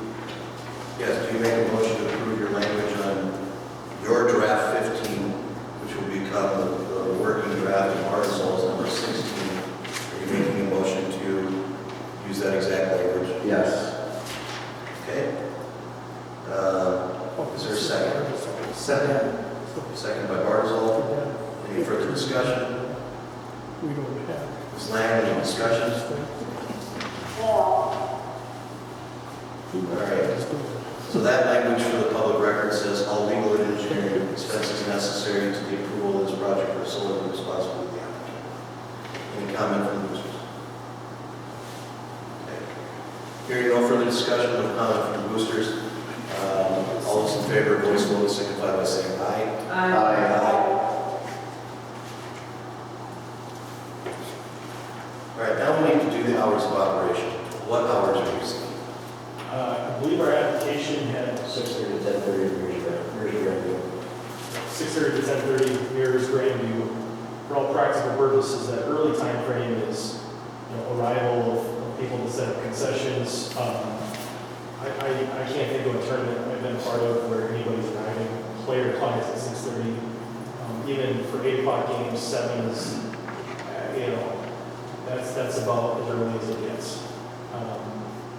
And then at 10:30, remember, the goal is that only be used when you have, say, a double header in the fall time frame, when it does get dark and we have to use the lights into that time frame to complete a game. We don't want to be in a situation where we're going into extra innings and we have to call the game short because we're running out of time. So I don't anticipate many games going into that time frame, but we've got the flexibility to do so when circumstances arise. Very good. Susan? I'd like to work in some wiggle room for Sundays. That there cannot be any loudspeaker, whatever, first thing in the morning for church. Can we give your neighbor just say on Sundays, we're not going to use the loudspeakers until 10. You know, first service must be 9:30 to 10:30, you know, to just adhere to the church. We want to be good, we want to be good neighbors. Yeah, We we wouldn't can figure something out there. Yes. Is 10 o'clock late enough? I don't know what I would the think hours 10. are in Trinidad. I don't know, I would say 10:30 would be normal church, but I don't know what Trinity's hours are.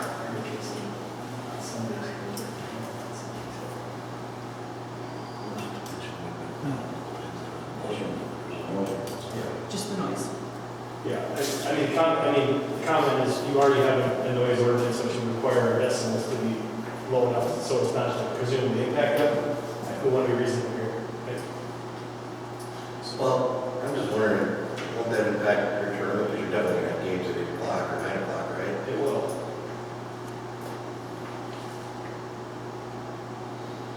Is there anybody here that goes to Trinity? And the other item is, remember, this is not your typical, like, you know, new car lot loudspeaker, you know, where you can hear it on the entire property. This is focused to spectators on that field only. So that's the, you know, the whole point of us being very careful in our lighting and sound is to make sure that we don't impact our residential neighbors to the east and certainly the school and church.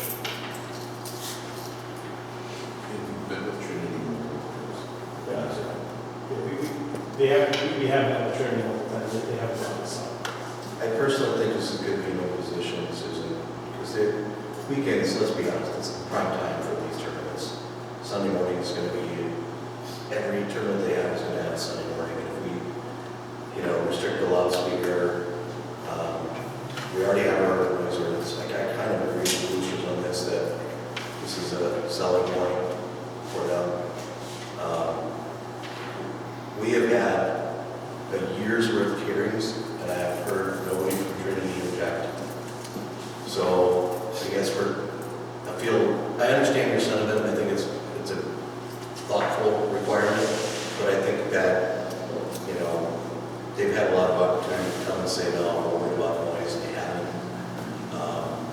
And I think it will impact the boosters' ability to run an exciting tournament for those kids. I also think if it becomes an issue, of course, you're going to hear from them, and then we're right back here explaining ourselves to you, and you're going to impose restrictions on us. So I'd like to, not that I want to have it be a problem before you address it, but we're committing to say, we're putting in amplified sound in a tasteful, respectful manner, and we'll respect our neighbors, but we appreciate not having that restriction imposed on us. I would imagine that if the sound was impacting the neighbors, you're also having sound over other games, which is far from optimal if you're running multiple games. That's why you're mentioning that your sound will be focused into the stand for that particular event. So that makes sense. I make a motion that we set the hours of operation in line 14 of the artisan draft. Hours of operation shall be no longer than, you said 6:30 a.m. to 10:30 p.m. 7 days a week. Is there a second?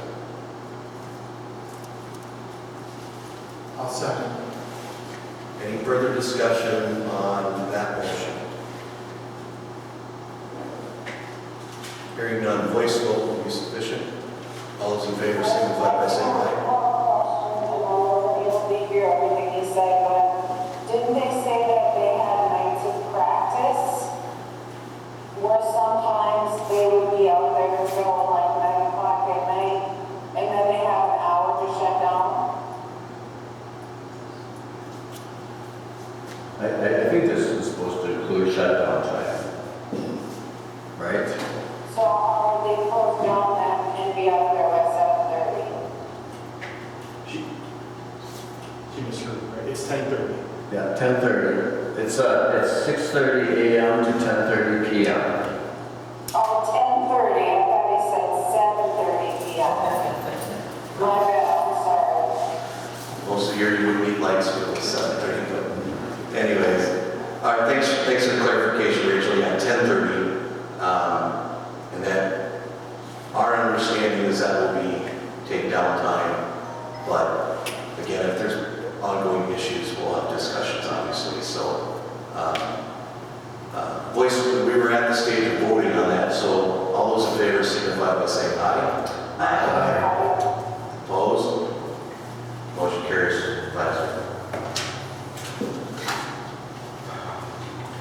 All right. I just have 2 other matters I would bring up from the draft here. The first is on your, I don't know the numbering anymore, but I believe it's number 9 still. I don't know if the numbering's been changed until after that, but it's the one about posting conspicuous large signage of the property, and then it goes on. So understand the rationale there until you get to the last sentence. I mean, I guess I understand your rationale in the last sentence, but I guess I'm asking that last sentence starting with all tournament and game invites announcements shall contain the aforementioned notice language. The reason for that is the way we schedule tournaments, games, etc., is not your typical, maybe what you're thinking. This is through a lot of times a website where there's no opportunity to do that. And I think this could put us in violation of your rule like out of the get-go. We have so many coaches, we have so many managers, there's so many people working on scheduling and talking to teams about games and sending out notices of games that I don't see how we can possibly adhere to that. I realize you're probably not thinking, well, there's some grace here. I think this sets us up for failure. I also would disrespectfully suggest that this is like at the bottom of every email we send out or any communication. No one's gonna read it. Okay. Signs I get. I understand what you're getting at there. And nobody has more incentive to make sure that this facility is a good experience for our youth and the parents than us. I mean, we're the ones running it. If there's complaints and parking is bad, we're going to have to fix it no matter what. So I respectfully request that you remove that last sentence. Okay, sure. What is he referring to specifically again? Item number 9. We're on Barzell's 8 strike 3 right now. 8, okay.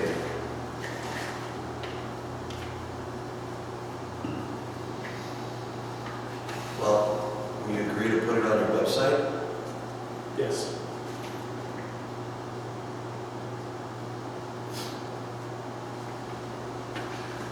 I'm going to put this in, okay? And I talked to this with Mr. O'Brien a while. And so the intent here is that if you're going to invite teams from not this area, because presumably you're going to tell all your members like 100 times, don't mess this up. Make sure you don't park somewhere you're not supposed to. To your members, I'm sure you're going to say that. My intent here was when you're inviting teams that are going to come travel and don't know this area and maybe are used to parking in neighborhoods, that we somehow tell them. So I'm not married to this language per se. I am married to it on the field and on your website. So you're saying you don't send invitations to other teams? Not necessarily. We post our tournament, if we are hosting a tournament, we post it to a certain site or sites, and the teams go in and they just sign up. So I'm not saying there's not an opportunity, but it would be very difficult to have sort of strict compliance with this. I just don't want to set us up for failure. I also think that the best chance for this message getting across is what you put in the preceding sentences where there's signage. I mean, I don't know when you enter a parking lot or wherever you're going, you're mindful of what's posted. But I think a lot of parents are not going to be mindful of what, or a coach is not going to be mindful of what's in fine print at the bottom of an email regarding the parking and can get that message up to his Yeah, go ahead. You go ahead. I'm saying, what if we were to just remove the 2 alls? So the first word of the sentence is all, and then all materials in the middle of the sentence. And then just say, and then instead start the sentence with, as a general rule, comma, tournament name invites announcements shall also contain the aforementioned. You feel comfortable with that? So it's just kind of a reminder, but it's not So I'm not trying to nitpick, but I literally mean, like, when I read that, then I guess we'd have to try to educate all of our coaches that when they're communicating with any other coach, that communication, when it comes to the tournament, needs to include this every time. And I'm struggling with that. So I hear what you're saying, but I'm trying to come up with a solution that's easy and clear. So when you post your tournament to a website and you say, October, August 12th through whatever, games times, and I'm assuming there's some sort of link there that they click on this website to get all the information. It's not that simple. I mean, really, it's the way this works is that there's a dedicated site, it's now at Polish, handled by there's 2 Minnesota leagues that typically post our tournaments, and it's not necessarily as neat and tight as you think, and that's my concern. Okay. I'm just wondering when you say, put your announcement out there, we're having a tournament on, August 12th or 9th, provide a link and say, please read parking requirements or something. I'm just trying to make it simple so it's in the first announcement that outside team, because I'll be honest, I know your boosters group is going to try real hard, if you're from here to follow the rules, but what I worry about is the out-of-town players. That's what I'm getting at. Could we agree on language that the boosters will exercise best efforts to notify visiting teams of the parking regulations? Right, I'm good with that. I'm fine with that too, and you'll still post it to your boosters website. Yes. Right? All right. So that replaces, this proposed wording replaces the last sentence. I think what we're gonna, can you repeat that again? Hudson boosters will exercise best efforts to notify all visiting teams of the parking rules and regulations. And notice on the boosters website. Oh, yes, I'm sorry. I thought that was in the earlier language. All right. Mr. Clerk, would you get that down? So I so move that we amend the Bartizal document number 9 as just stated and reported by the clerk. Second by Lang. Any further discussion? Hearing none, voice vote. All those in favor signify by saying aye. Aye. Aye. Motion carries. Well, any opposed? Motion carries 5. I have just one more item that I'll say. That's fine, let's get it hashed out. It's number, again, the number, it starts with site plan approval by the town board is required. I have it as number 5 on the document handed to me. It might be a different number. That's right. Okay. And I believe what we're doing here today, by virtue of the fact that you may be taking a vote on our special exception permit, is you are approving our site plan. Okay, so. No, that is not what we're. Oh, okay. I'm misunderstanding the way the word is written. So you're not approving our site plan today? No, site plan approval by the town board is required for all approvals before improvements are commenced. We've had many hearings where we've said what we submitted is not a site plan. Okay. That should be easily understood by the parties at this point in time. So, and even the planning commission talked about elevations, water control, all those things that were absent from that. And, you don't have an approved site plan because we don't know where this road's going to go. I mean, all these things should be abundantly clear when you're not approving your document as a site plan tonight.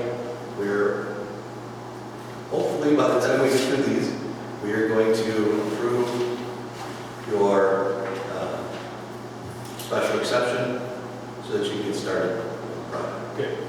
But that's, we are not, just so the record is abundantly clear, we are not approving the site plan tonight. Any other questions, comments? That's it. Thank you.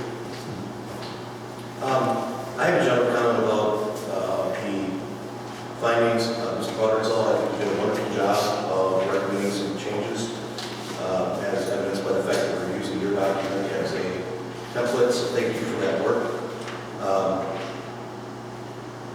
Are there any further comments, concerns with the proposed?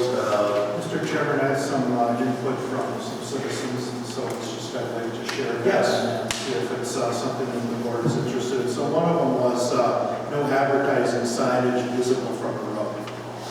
Okay, proposal again from a citizen. Some of this stuff you can visit when we go with the site So plan. that would be on your site plan? Yes, No? that's, you know, there's a few more teeth that we can put into it. Can I hear that? Sure. Please, I said I would sit down, and I got it. I'm not going to say that there's no chance of success without advertising minor community businesses, but I'll go right to the, I'm almost going to tell you the certainty that this will not work without us being able to have advertising of local businesses that are good. If you go to any field, like we're proposing to build, a significant amount of revenue is derived from allowing local businesses to put their sign on an outfield fence, to advertise, to name a field after that business. That would be an absolutely non-starter for us. So I think, I'm sorry. No, you could, it's your, I was going to say that, so following on what Susan said, that I think that as part of the site plan approval, all the signage will be part of that. So we'll have to have a discussion then, and we can hash that out at that time. I completely understand what you're saying. I think the concern is that we don't want a line of billboards along Highway 12. And that wouldn't be allowed, period. So I just want to make sure I address that. I mean, if you're saying you will address that when you look at our final site plan, so but I certainly will tell you that kills us before we get on the lots, if that's part of the deal thing. I have a comment. I looked at your concept plan, all the fields have the ball diamonds inward and the outfield fence outward, right?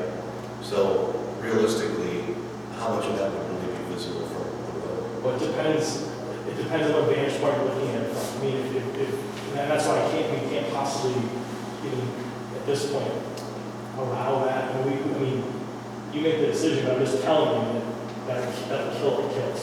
And so visible to the road, to someone might be different than others. So I would hesitate to say that just because the outfields are pointed inwards, presumably the signage pointing into the field, if you wouldn't see it, all it takes is somebody to say, oh, I'm driving on Highway 12, and I can see a sign.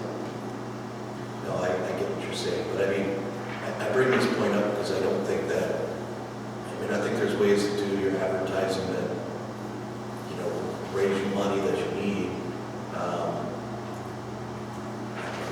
I don't know, how many people raise that concern to you, Mr. Barzell? It's in an email that we received, so it's one person. I think it's going to be really hard to include in the site plan where every sign is going to go. I mean, we might have some big ones like an entrance sign or, naming a field sign maybe that might have a name on it or something. I'm going to reach out here.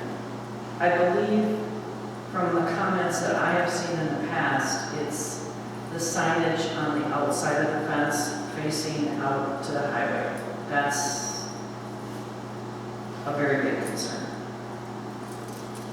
And you're telling me that's not the intention. And this is where the community is concerned, that the signage is on the inside. Yeah, some of it is going to end up looking, like you say, coming out to the highway, but nothing on the outside. I'm just one member of the board. I can't possibly sit here and tell you that that's not, to my knowledge, no, not the plan.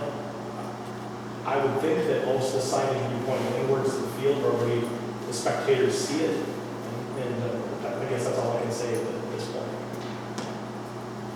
I don't really share the concerns. They're just my personal opinion. I've also been to sporting events throughout this country, and youth fields, college fields, they all have advertising. And I guess it wasn't my expectation that there wouldn't be advertising. Was it any of yours that there would be advertising? No. So I believe that it's not worth putting in the conditions for the special exception permit at this time. If we see the garish side, we always have the option to say, wait, that violates our, sign ordinance or something like that, or just kind of discussion. I just feel like that would be, even for a donor, if you're going to ask for money, if I can't put up a sign, I'm sure you're going to use that as a selling point, So I personally, I don't think we can put this as a condition right now. I don't hear a motion, so, I won't be making the motion. okay. Any other concerns from the citizens, Mr. President?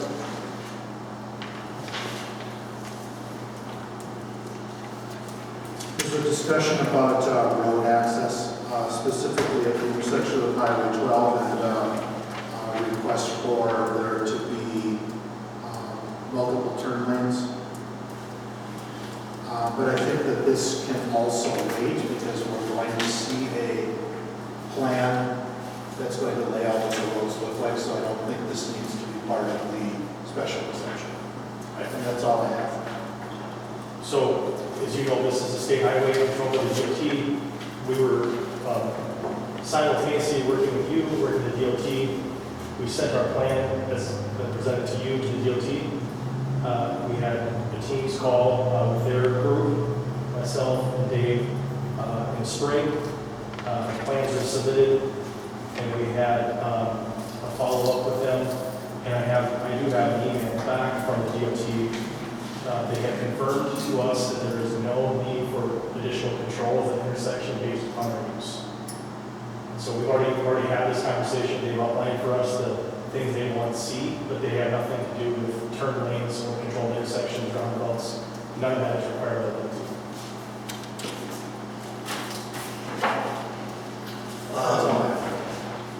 Now, Mr. Clerk, am I accurate in saying that we're up to 16 conditions? Yes, that's correct. I make a motion that we adopt the findings and applicable standards that appear in the Barnesville draft and adopt the decision items 1 through 16 as conditions and grant the special exception permit to the Hudson Boosters Inc. Is there a second? I'll second it.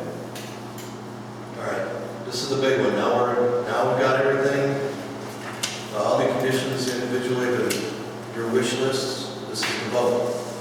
So, Rachel, any further discussion? No. All right, roll call vote, please. Supervisor Paulson. Aye. Supervisor Lang. Aye. Supervisor Lang. Aye. Supervisor Barza. Aye. And Chairman Butler. Aye. All right, well, after a long time, you have your special exception with these conditions, and I think we've talked through. I wish you the best in your fundraising efforts and project go forward. I propose we take a 5-minute break as the next item is the budget, and that is going to be legal. Anybody object to that? Rachel, why don't you go ahead and mute, and then you'll see when we're back. All right, I kept the meeting Zoom on that time. I'm going to reconvene the meeting to order at 8:10 p.m.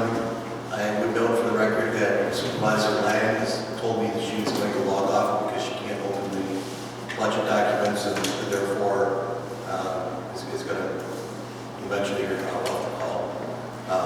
So as soon as we see that, Mr. Clerk, you might want to make a notation of that.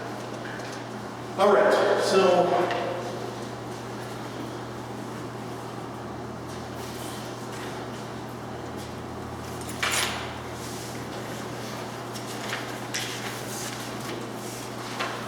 budget. So item number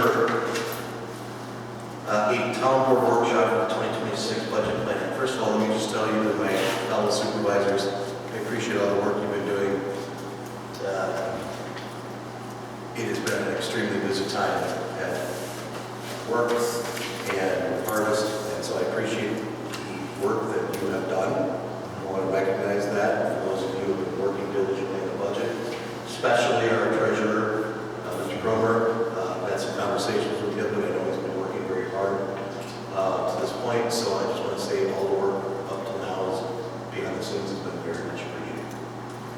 With that, who would like to open discussion for our budget workshop meeting? Would that be you, John? I certainly could, yeah. You have your copy there? I do. All right. So, basically what we did was we took the document that you see has your actual 2024 final numbers, the adopted budget from 2025. The next column will be our year-to-date through October 11th financials for 2025, and then the following column is the estimated year-end. So that would include, obviously, October, November, December. And from those columns, I've devised the 2026 proposed budget, taking input from people. Obviously, most of the revenues they're derived from the Department of Revenue or the Department of Transportation. And so we plugged in those numbers. And the two highlighted columns are kind of the 2025 budget that was adopted and then the proposed budget for 26. So you can kind of look at those two columns to see where we stand. This is a fairly static budget. There's no big changes in here. We'll talk through any changes as we go through this. So if you go down, I'm going to just touch on the totals. And I'll just talk through those with you, and then you can ask questions as they come up. But, so the first revenue total is the total taxes. Again, the town levy property taxes, that number may change a little bit up, but I kept it static from the previous year. Special assessments, same as last year. Intergovernmental revenues, most of these numbers are similar to last year. I'm trying to see if there's anything in there that jumps out. The only real changes are transportation aids are going up about $20,000. The following is licenses and permits. There's a little increase there in building permit and inspections. Hey, John, if I could. Yes. Since we just came across it, there's that Albert blend in there too. So you could also possibly consider that Albert payment coming. That was about 20,000. 22,200. I want to say it's like 22,286. Which line is that? That's going to be the local road improvement program, Albert.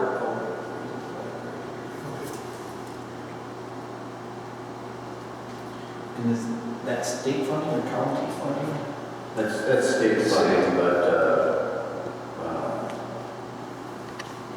yeah, it's not, wasn't in your old budget, but in a new, would that actually be a change to the actual on 25? So it depends when it gets paid out. That's working partner with the highway department because they do that portion of advertising or submitting their affidavit for, they're doing the work, they send us the bill and everything for it, and then they help submit the reimbursement, and that's what it would be. So likelihood of getting done this year, there's a chance, but likelihood of next year, early next year. So that reimbursement will probably come in until 26. Most likely. And that amount is $22,286.47. It's 47 cents. And that's thanks to you for doing your research. Okay. Moving on down to licenses and permits. Again, last year we had $120,000 budgeted, but I bumped that up $20,000 in our building permits and inspections. Now, this is up for conversation as to do we anticipate our building permits going up or maintaining the same? I agree that they're going to be going up because now we have this big development that's going to be happening, all the money for lots that are going to be happening, and there has been survey maps as well, what we're seeing, so I think there will be an uptick, definitely. I agree. All right, on to page 2.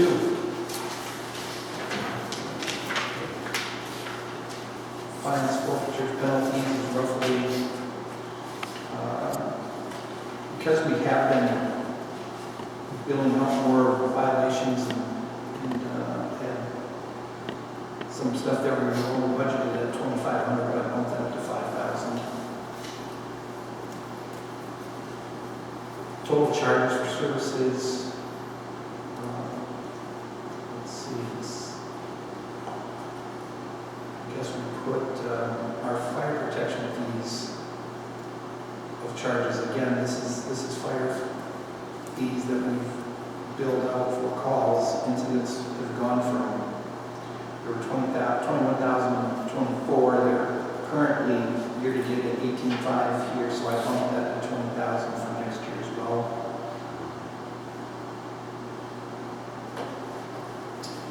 And then under the miscellaneous revenue, as you can see, there was everything's pretty much the same except we had rent/lease on cell towers, and that is no more, so that is a zero currently. And then we had a sale of some properties on the miscellaneous revenue of 121,000, so that also is gone.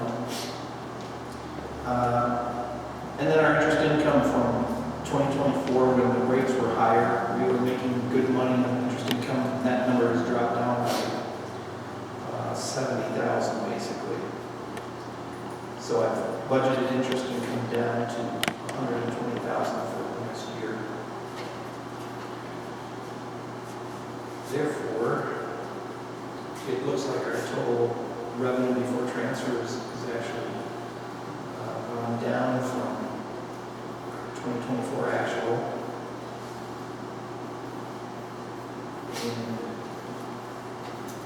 Any questions on our revenues? John, I asked you earlier about the property tax levy, and just for everybody else to hear, it's my understanding that we can increase that levy up to the amount of net new construction, which is about 9,500. So at some point we will have to have a conversation about, is that still allowed? Is my understanding correct? Is it something that we want to do?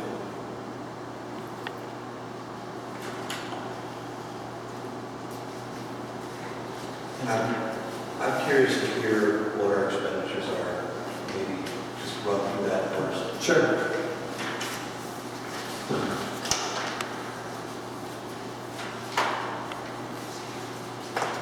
So turn to page 3. Again, under general government, there's been really in here, if you look at the total for the budget of 481,000, that's up from 2024 and also 2025. The biggest item here, under legal expense, I was asked to include an additional 100,000 of legal fees for whether we're going to put up a fight on the annexation of the property that the school owns. Yeah, John, let me interject. So just so everybody's aware, I am the one who asked John to put that in the budget. We have two potential issues, and I don't want to get deep into the legal strategy or anything like that, but the developer for the school property on UU has submitted a petition to the town of Hudson. I asked our able clerk to get a copy of that. He's provided me that. It's an interesting route that they're trying to take to annex that school property. The good news is it doesn't appear that they're trying to take the soccer fields. Initially, the proposal was to come in, straight from the west. They ran into some roadblocks there, so they came in kind of from the south, and that didn't apparently work. And I've been working with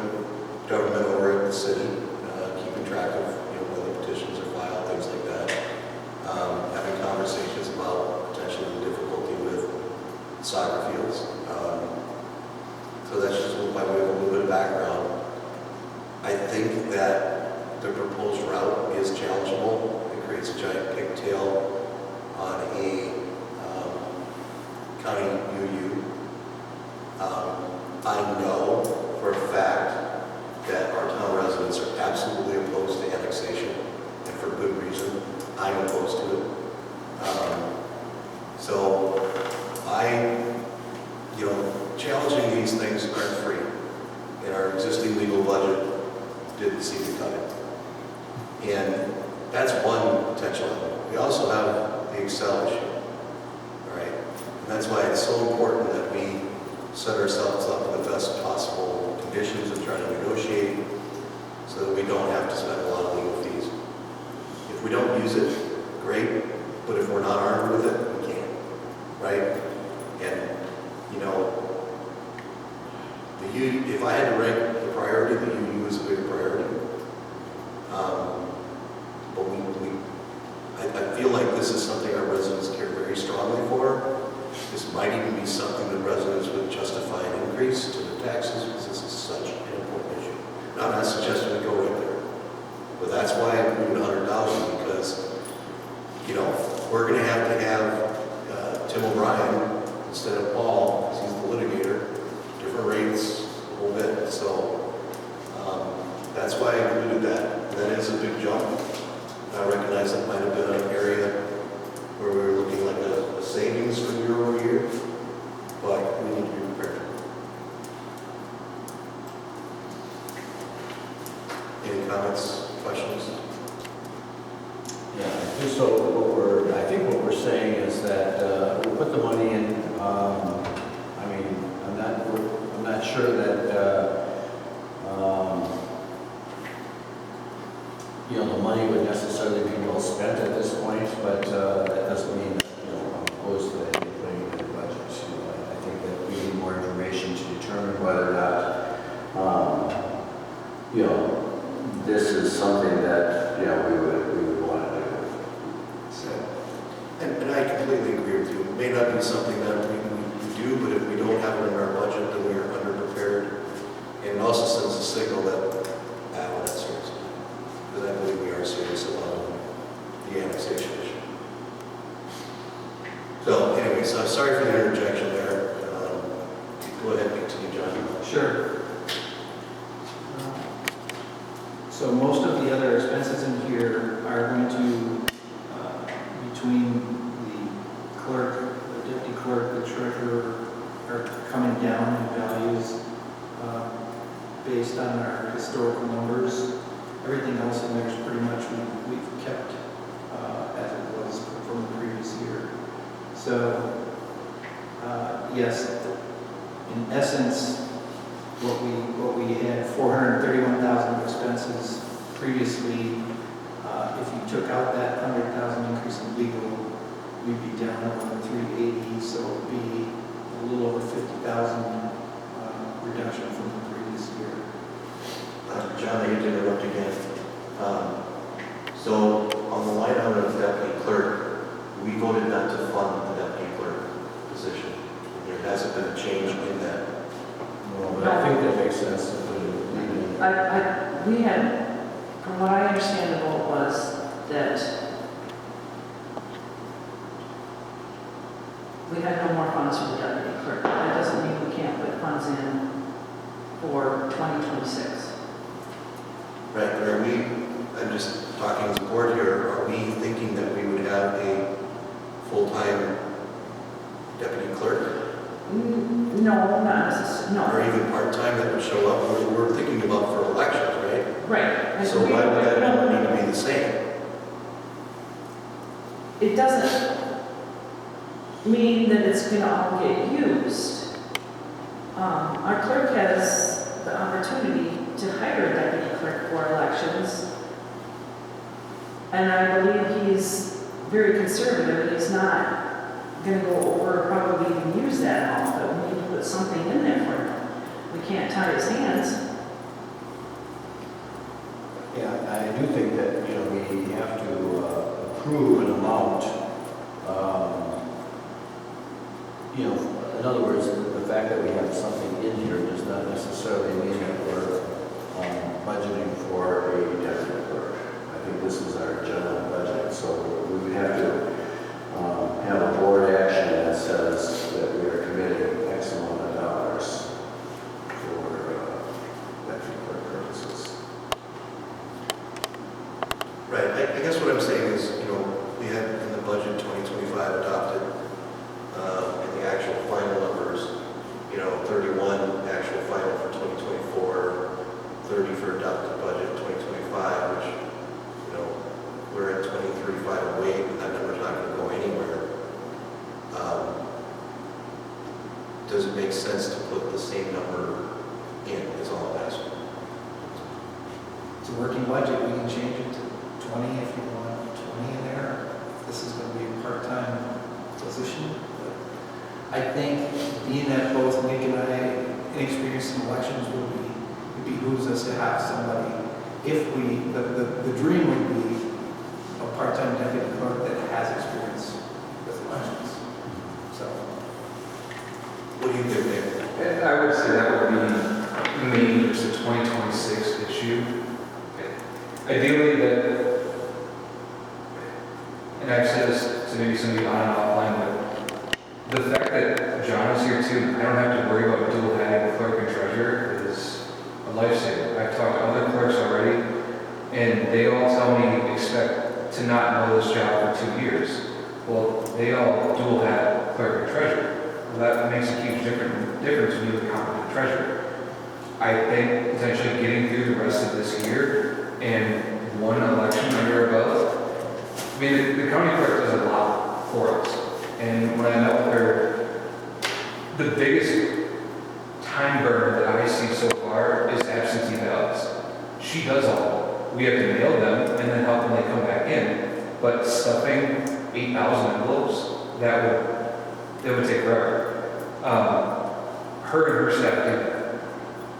I'm not incredibly worried about having a deputy clerk, especially if I can get into some more trainings that say, I know how to run this.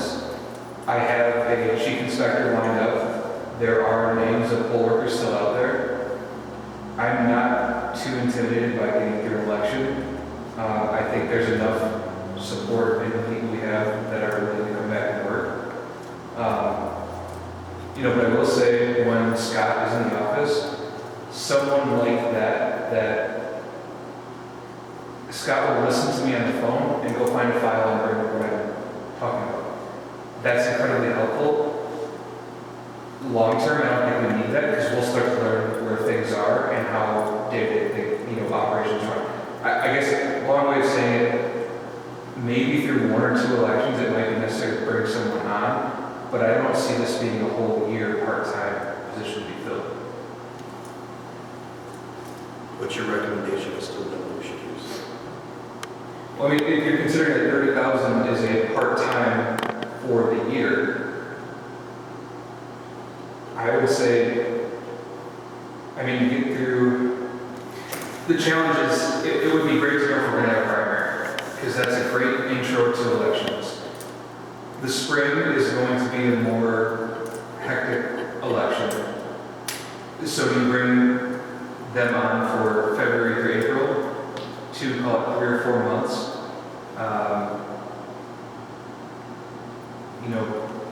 I don't know what you ballpark on that, 2,000 a month. So 2, 4, 6,000. Call it 18 to be safe. Well, we've got big taxes and stuff too, so shall we use 20? Sure. I just don't want to go too low, because there's a lot here that we're going to learn, I think. And so, there's going to be, I think, reason to have to move things around a little bit. So I think that, if we have a little bit of extra room, $10,000 or so, I think that's good. I feel comfortable leaving it where it's at. You can always we don't have to use it. Yeah. We don't have to use it all. Is 30 strapping us for money right now on that? No. I don't believe it is. And then there's the chance that could be moved to something else. It doesn't have to be solely allocated for deputy clerk pay. If we use 8,000 of it, the remaining 22 could go elsewhere, or how does it? Well, I'm comfortable with the 30. all right, I think we have a consensus that 30 is it, right, Dave? Or do you have a different view? I don't have a different view on this one. Okay, so we'll leave it at 30. Question for John real quick before you move on. Yes. So you have year-to-date for deputy clerk at 23,508. Then you have an estimated year-end at 28. Clearly, we're not spending anything this year, right? Because we voted to go through the end of the year. After Susan reminded me what the vote was, we are not spending any more on Correct. the deputy clerk. To be honest, because we've used Scott part-time, and clearly isn't making that much money, but I'm throwing some different numbers in there to cover some of the added fees we've had, or salaries we've had. Is that? That makes sense. Oh, that makes sense. That makes sense. All right, thanks for that clarification. Go ahead. Okay. Assessment of property, we held at 48,000, which is pretty much what we paid in 24. Input as to, is that okay, or should that be higher? Just looking at how everything just seems to be going up in prices as we go on here.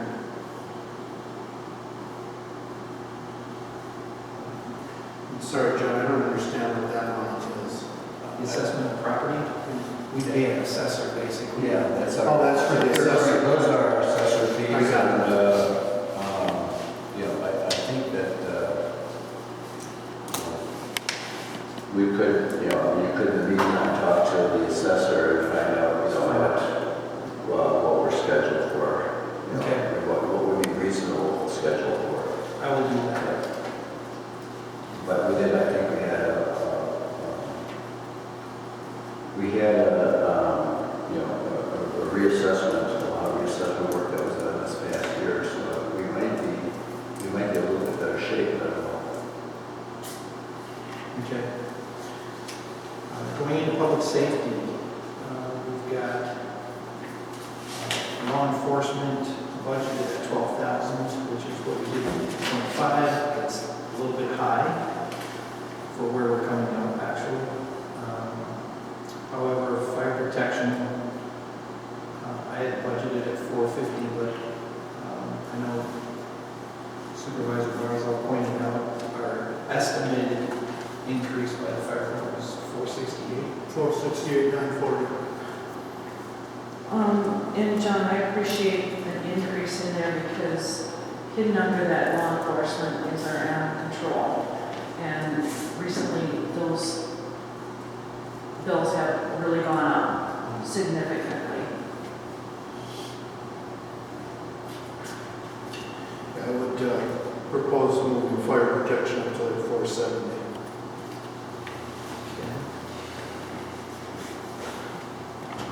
Which means we have to find 20,000 someplace else. And then fire inspections, or is that just all inspections for public safety? We paid, in 24, we paid 107,000. We're currently at 91 year to date. So I had bumped that up to 110 for 2026. Who are those paid to? I believe that's the T&F inspections. Is that who's handling our inspections? What's that? Who's handling inspections? What used to be Brian Wirt's organization over there. So T&F? Yeah. But that's under public safety. That seems, They inspect for decks and Compliance, low for safety. weights. okay. And then under Public Works, again, I welcome any input from the board here. I do have one piece from Rachel, so I want to get that out now. She wants a 3-year average on the snow plowing and sand grant such a variance. So I've shared your comment. So what does that do to the number we have right now? Because I don't think we have, we're around the 23%. Right, I can pull those and look at them. I can tell you that there were, looking back at last year, there were months that pushed 40,000, in peak February, March snowfall. So it's just a question of, hopefully we have a mild November, December. I think I got 20%.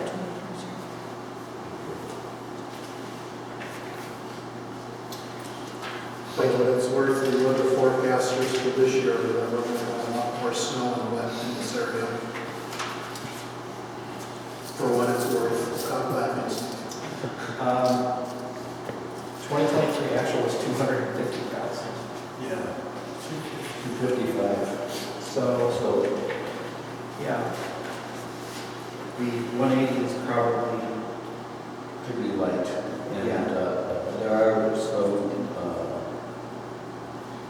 some cost adjustments, since then also. So even if we had the same year, it would be more expensive. So we did an average of 3. 258,000.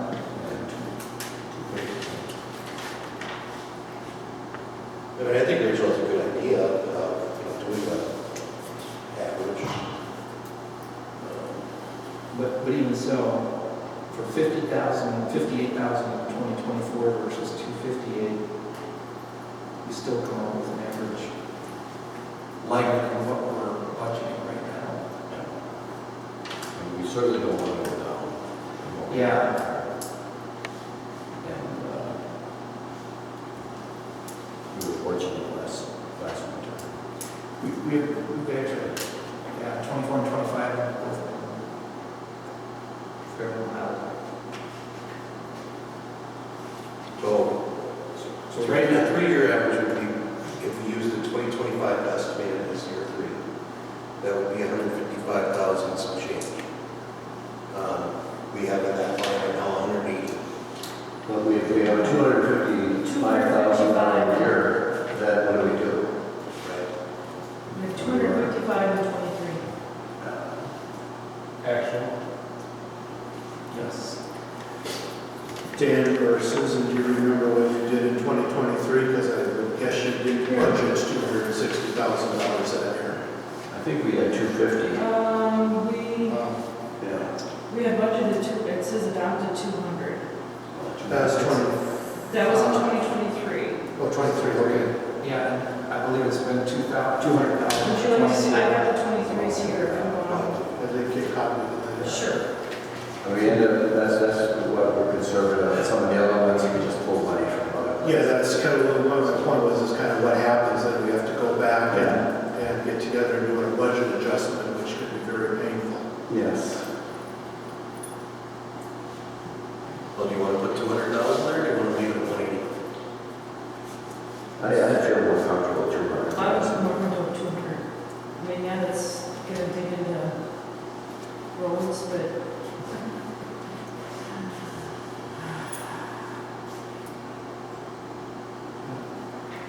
I will change it to 200.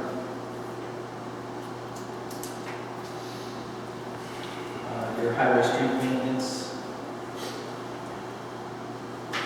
Again, I think budgeted for 25 at 435,000, but we are significantly less than that at this point. And so I'm assuming there's going to be more this year. So, I guess my weekend authorization for people doing the roads didn't break the bank. What do you guys think about that in terms of, is 445 the right number? I'd say, yeah, I think we should keep that number because we had that actual. And I think, I'm not sure what we're calling it, but we've been talking about doing some tree cutting along Troutbrook. And, besides Troutbrook, the issue there is that the trees fall down and block the road. But there's also some roads like Casperson, which, since, I think since Casperson was built, we decided that there would be no roads, more than 1,000 feet long, with just one outlet. But Casperson only has one, and they have a lot of trees there, and they have been having issues with trees falling and blocking the road, so the ambulance can't get through. So there are some issues out there that we probably need to address that we haven't been able to.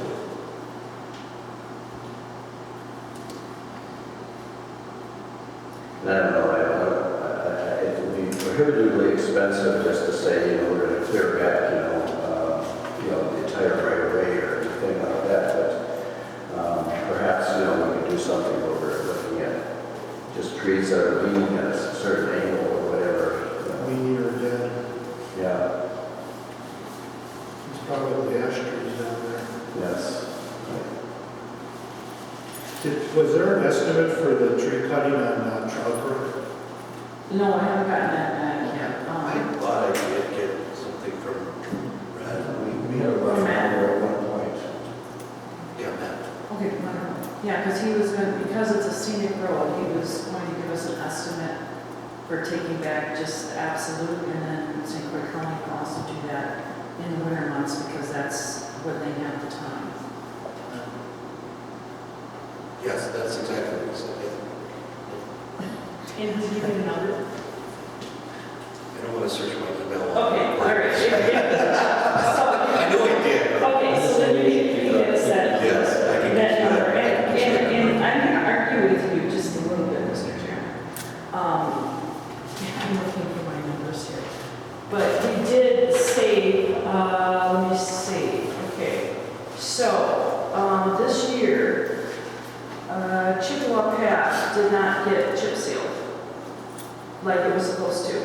So that was roughly $7,800 that we didn't have to spend. And Yellowstone Trail did not get done. That was another $13,000, almost $800 that didn't get done this year.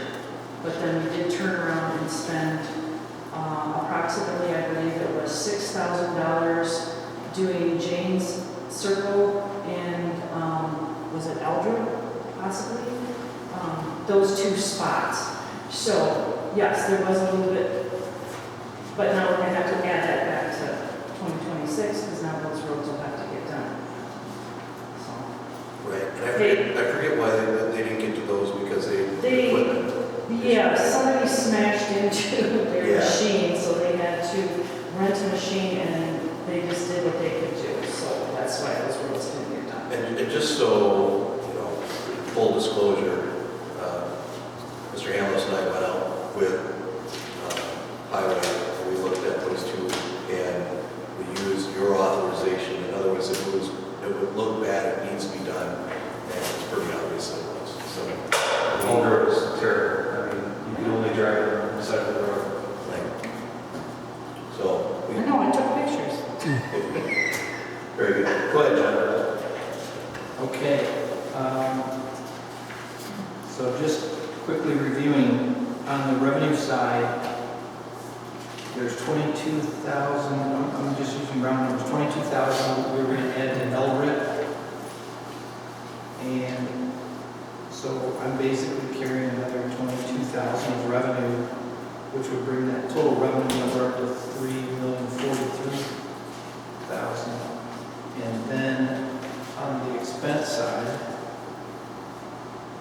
we're upping fire protection to 470, so that's a plus 20 of expense. We're upping snow plowing 20,000 from 180 to 200,000. So that's another 20. And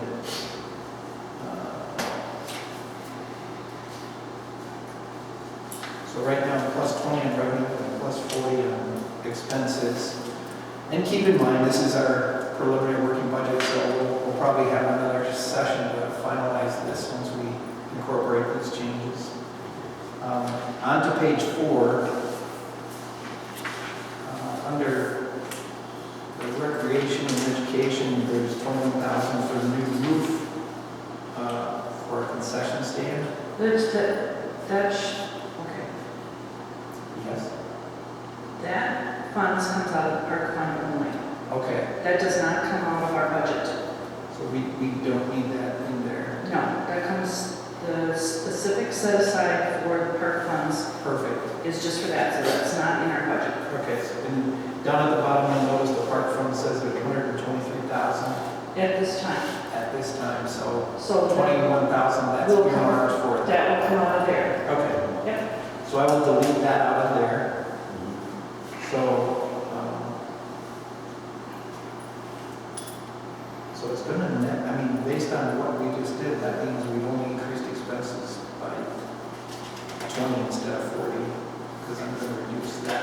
So we should be even. Yeah, so we're pretty close. As we go down, it's pretty much the same as last year. Under capital outlays, I'm not sure if you have any things in mind, but we've been budgeting these 15,000 for general building outlay and then other general capital outlay. And we really haven't been doing anything with that.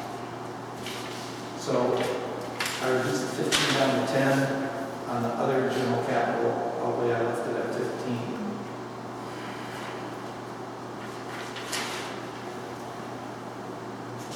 So I don't know if anybody had any ideas of capital outlay plans. You know, we got a deferral because of the remodel that was recent. I don't know if anything happened to our sign with the roundabout. Should drive in here all the time, but not look. Is it still there? Is it, you guys notice, is there a town of Hudson sign out there? I don't believe so. I think we took it down, you know, when we, with the cul-de-sac, we might need another sign or something like that, or something at some point. Are you referring to the lit up sign with the bricks? What are you referring to? Yeah, is it there yet?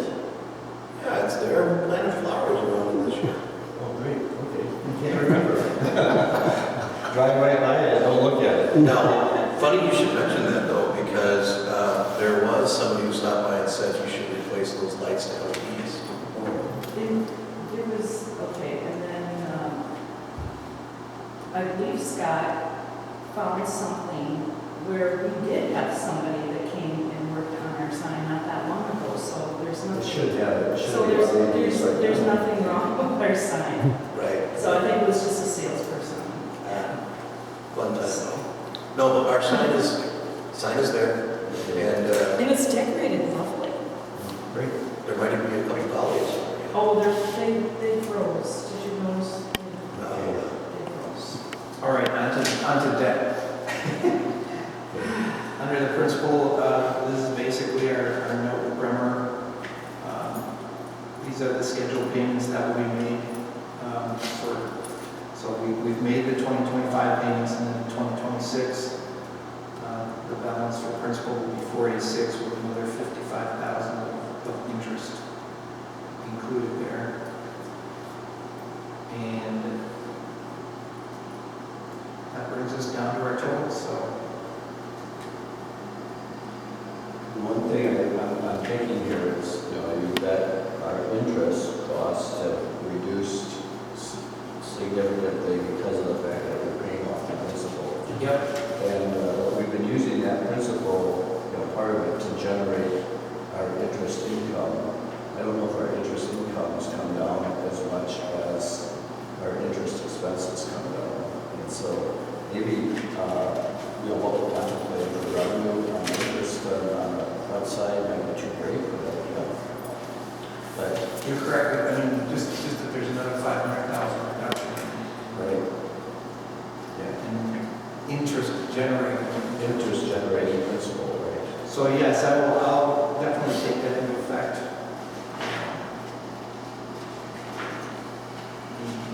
So that's coming out of fund balance and not out of levy? No, that's coming off of a loan. So, the way, So again, the payment, the 500 and some $1,000 payment, is then coming out of levy, not out of fund balance? no.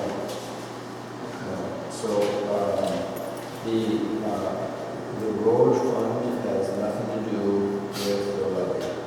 And, you know, just kind of to explain the issue is that when the levy was capped, going back, you know, I don't know, the Act 10, I think was kind of what they kind of kicked that off. At the time, Hudson, you know, had been growing rapidly, and there was a lot of development, and the developers paid for all those roads.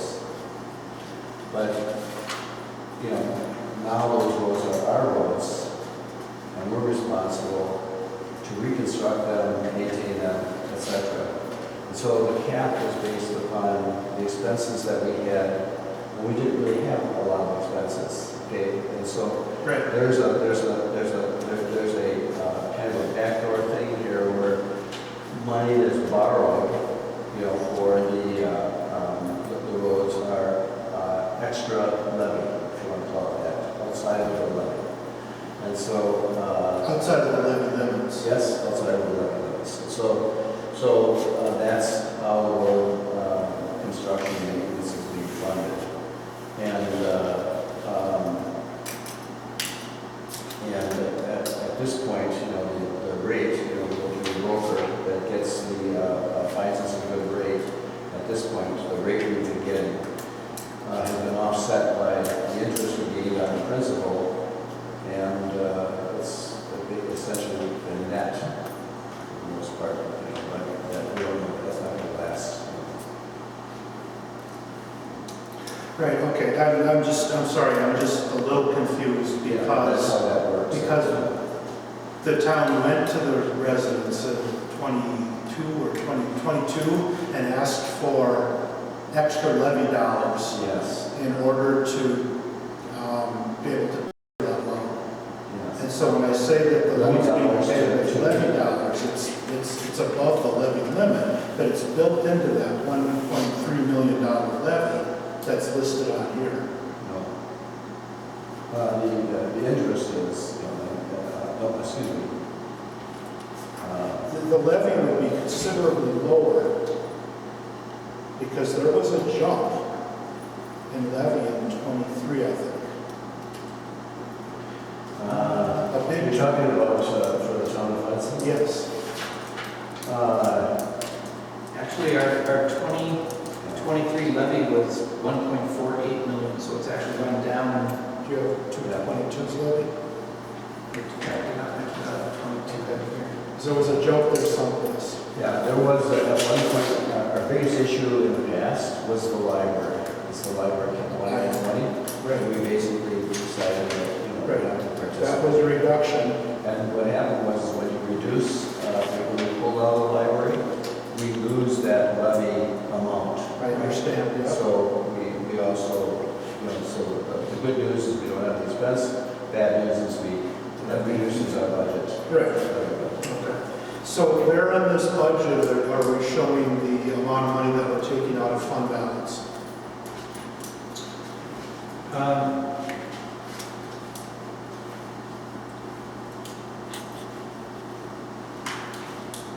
If you look down at the last line of revenues on page 2, you'll see transfer from fund balance and road loans dollars. Okay, thank you.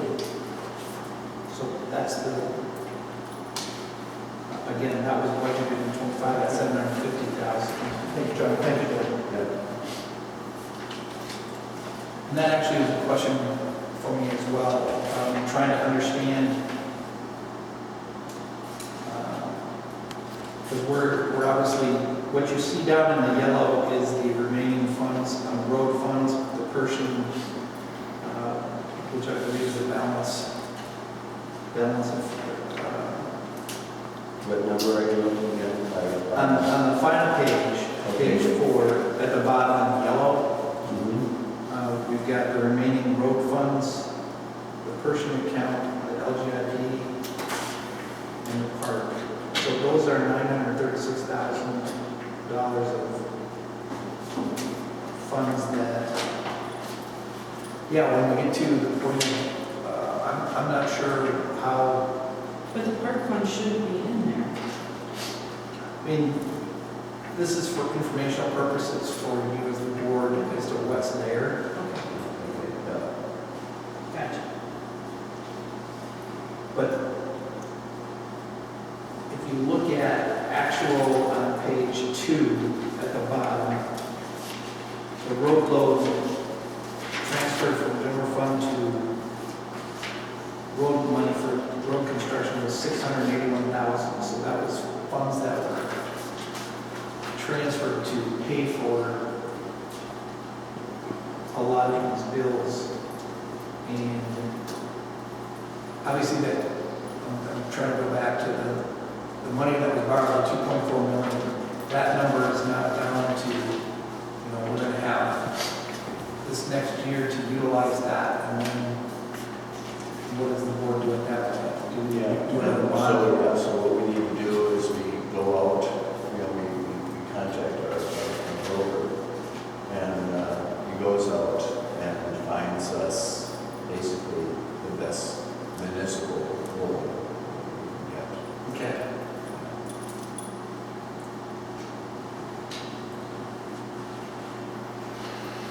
Well, this is great, John.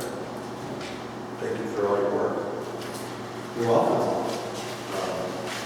Really well done. I mean, it's great to see that even with the adjustments, we're a couple $1,000 of being balanced. That sounds great. We'll make these changes and get that out to you, as soon as I can. Can we just schedule another working session next week so that we can solidify this, so that we are ready? It will be much quicker. Yes. Have a few changes So, to it. yes, if we can do it next week, Tuesday, Wednesday. As far as that's Tuesday. I can't, Monday's off. but- So Tuesday or Wednesday, what works? Either's fine for me. Wednesday is best for me, Tuesday I have a meeting at 6 o'clock. So let's do Wednesday? So the issue with Wednesday is that it becomes really tight to get everything finalized, because come Thursday, the public will have the ability to come inspect the budget. So Friday, we have to put a notice out, and some is going to say too. Is it possible we can meet at 4:30 or 5 o'clock on Tuesday? I can meet on Tuesday. 4:30? Well, I won't be here for 5:30. 5 o'clock would work. 5 o'clock. This is going to, hopefully, it should take us 15, 20 minutes to nail this down. All right, so tomorrow, you'll have to put out, post a notice, tell the paper, and then put it online, budget workshop, for our meeting, because we'll have to notice a meeting.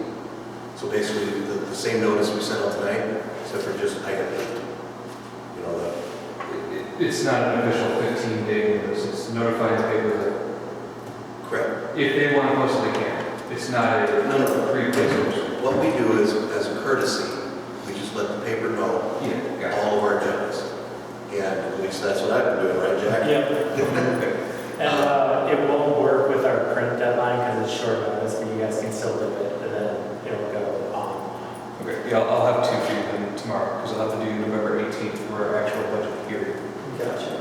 And for you guys, I did go back and forth between 18th, 19th, and 20th. Per statutes and noticing, if we did the 19th, which is tentatively what our plan was, we would actually be out of regulation because we have 21 days of notice. You have to be between 15 and 20. So Tuesday the 18th versus exactly at 20 days of notice, still meeting the 15th. So that will get sent to paper on Friday, posted to general public on Thursday, which gives us exactly 20 days to 18th. So are we having a meeting then on the 18th? November 18th will be the public hearing for the budget. Okay, we're not doing it on the 11th. No, correct, no, that is, we will not make that time.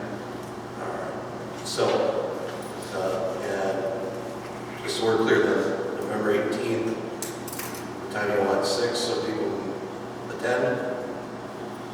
That's up to you guys. I think 6 Sounds makes good. sense. And then we're having a meeting the 28th, Working session. Work session, yeah, well, it still needs to be noticed like a meeting, right? Right, but it's, Working session, 5 p.m. And that's the only item of business. and we said the budget hearing at 6. 5, the Budget was 6, workshop was 5, Yes. 5 o'clock next Yes. Tuesday. Yes, but the budget hearing is at 6 o'clock, Yes. the 18th. Yep. And then board action right after the hearing on the 18th to adopt the budget and levy. Right? Yes, because it has to be publicly, Right, so right after the hearing, we do the meeting to do the adoption, correct? I believe so. We can double check that. Just whatever we need to have done. I'm worried about the notices right now. Yeah, we're tight. No, I understand, but Yeah. but you're going to have to put a notice on it, you may as well put it all in one.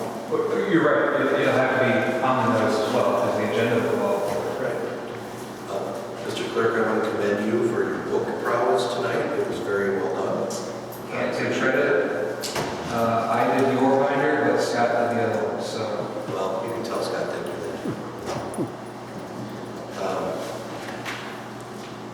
Does that conclude our working session for tonight, or is there any other comments or questions? It does. Given that 3 weeks ago you'd never seen any of these numbers, you did an awesome job. Oh my gosh, yeah. Yeah. Well,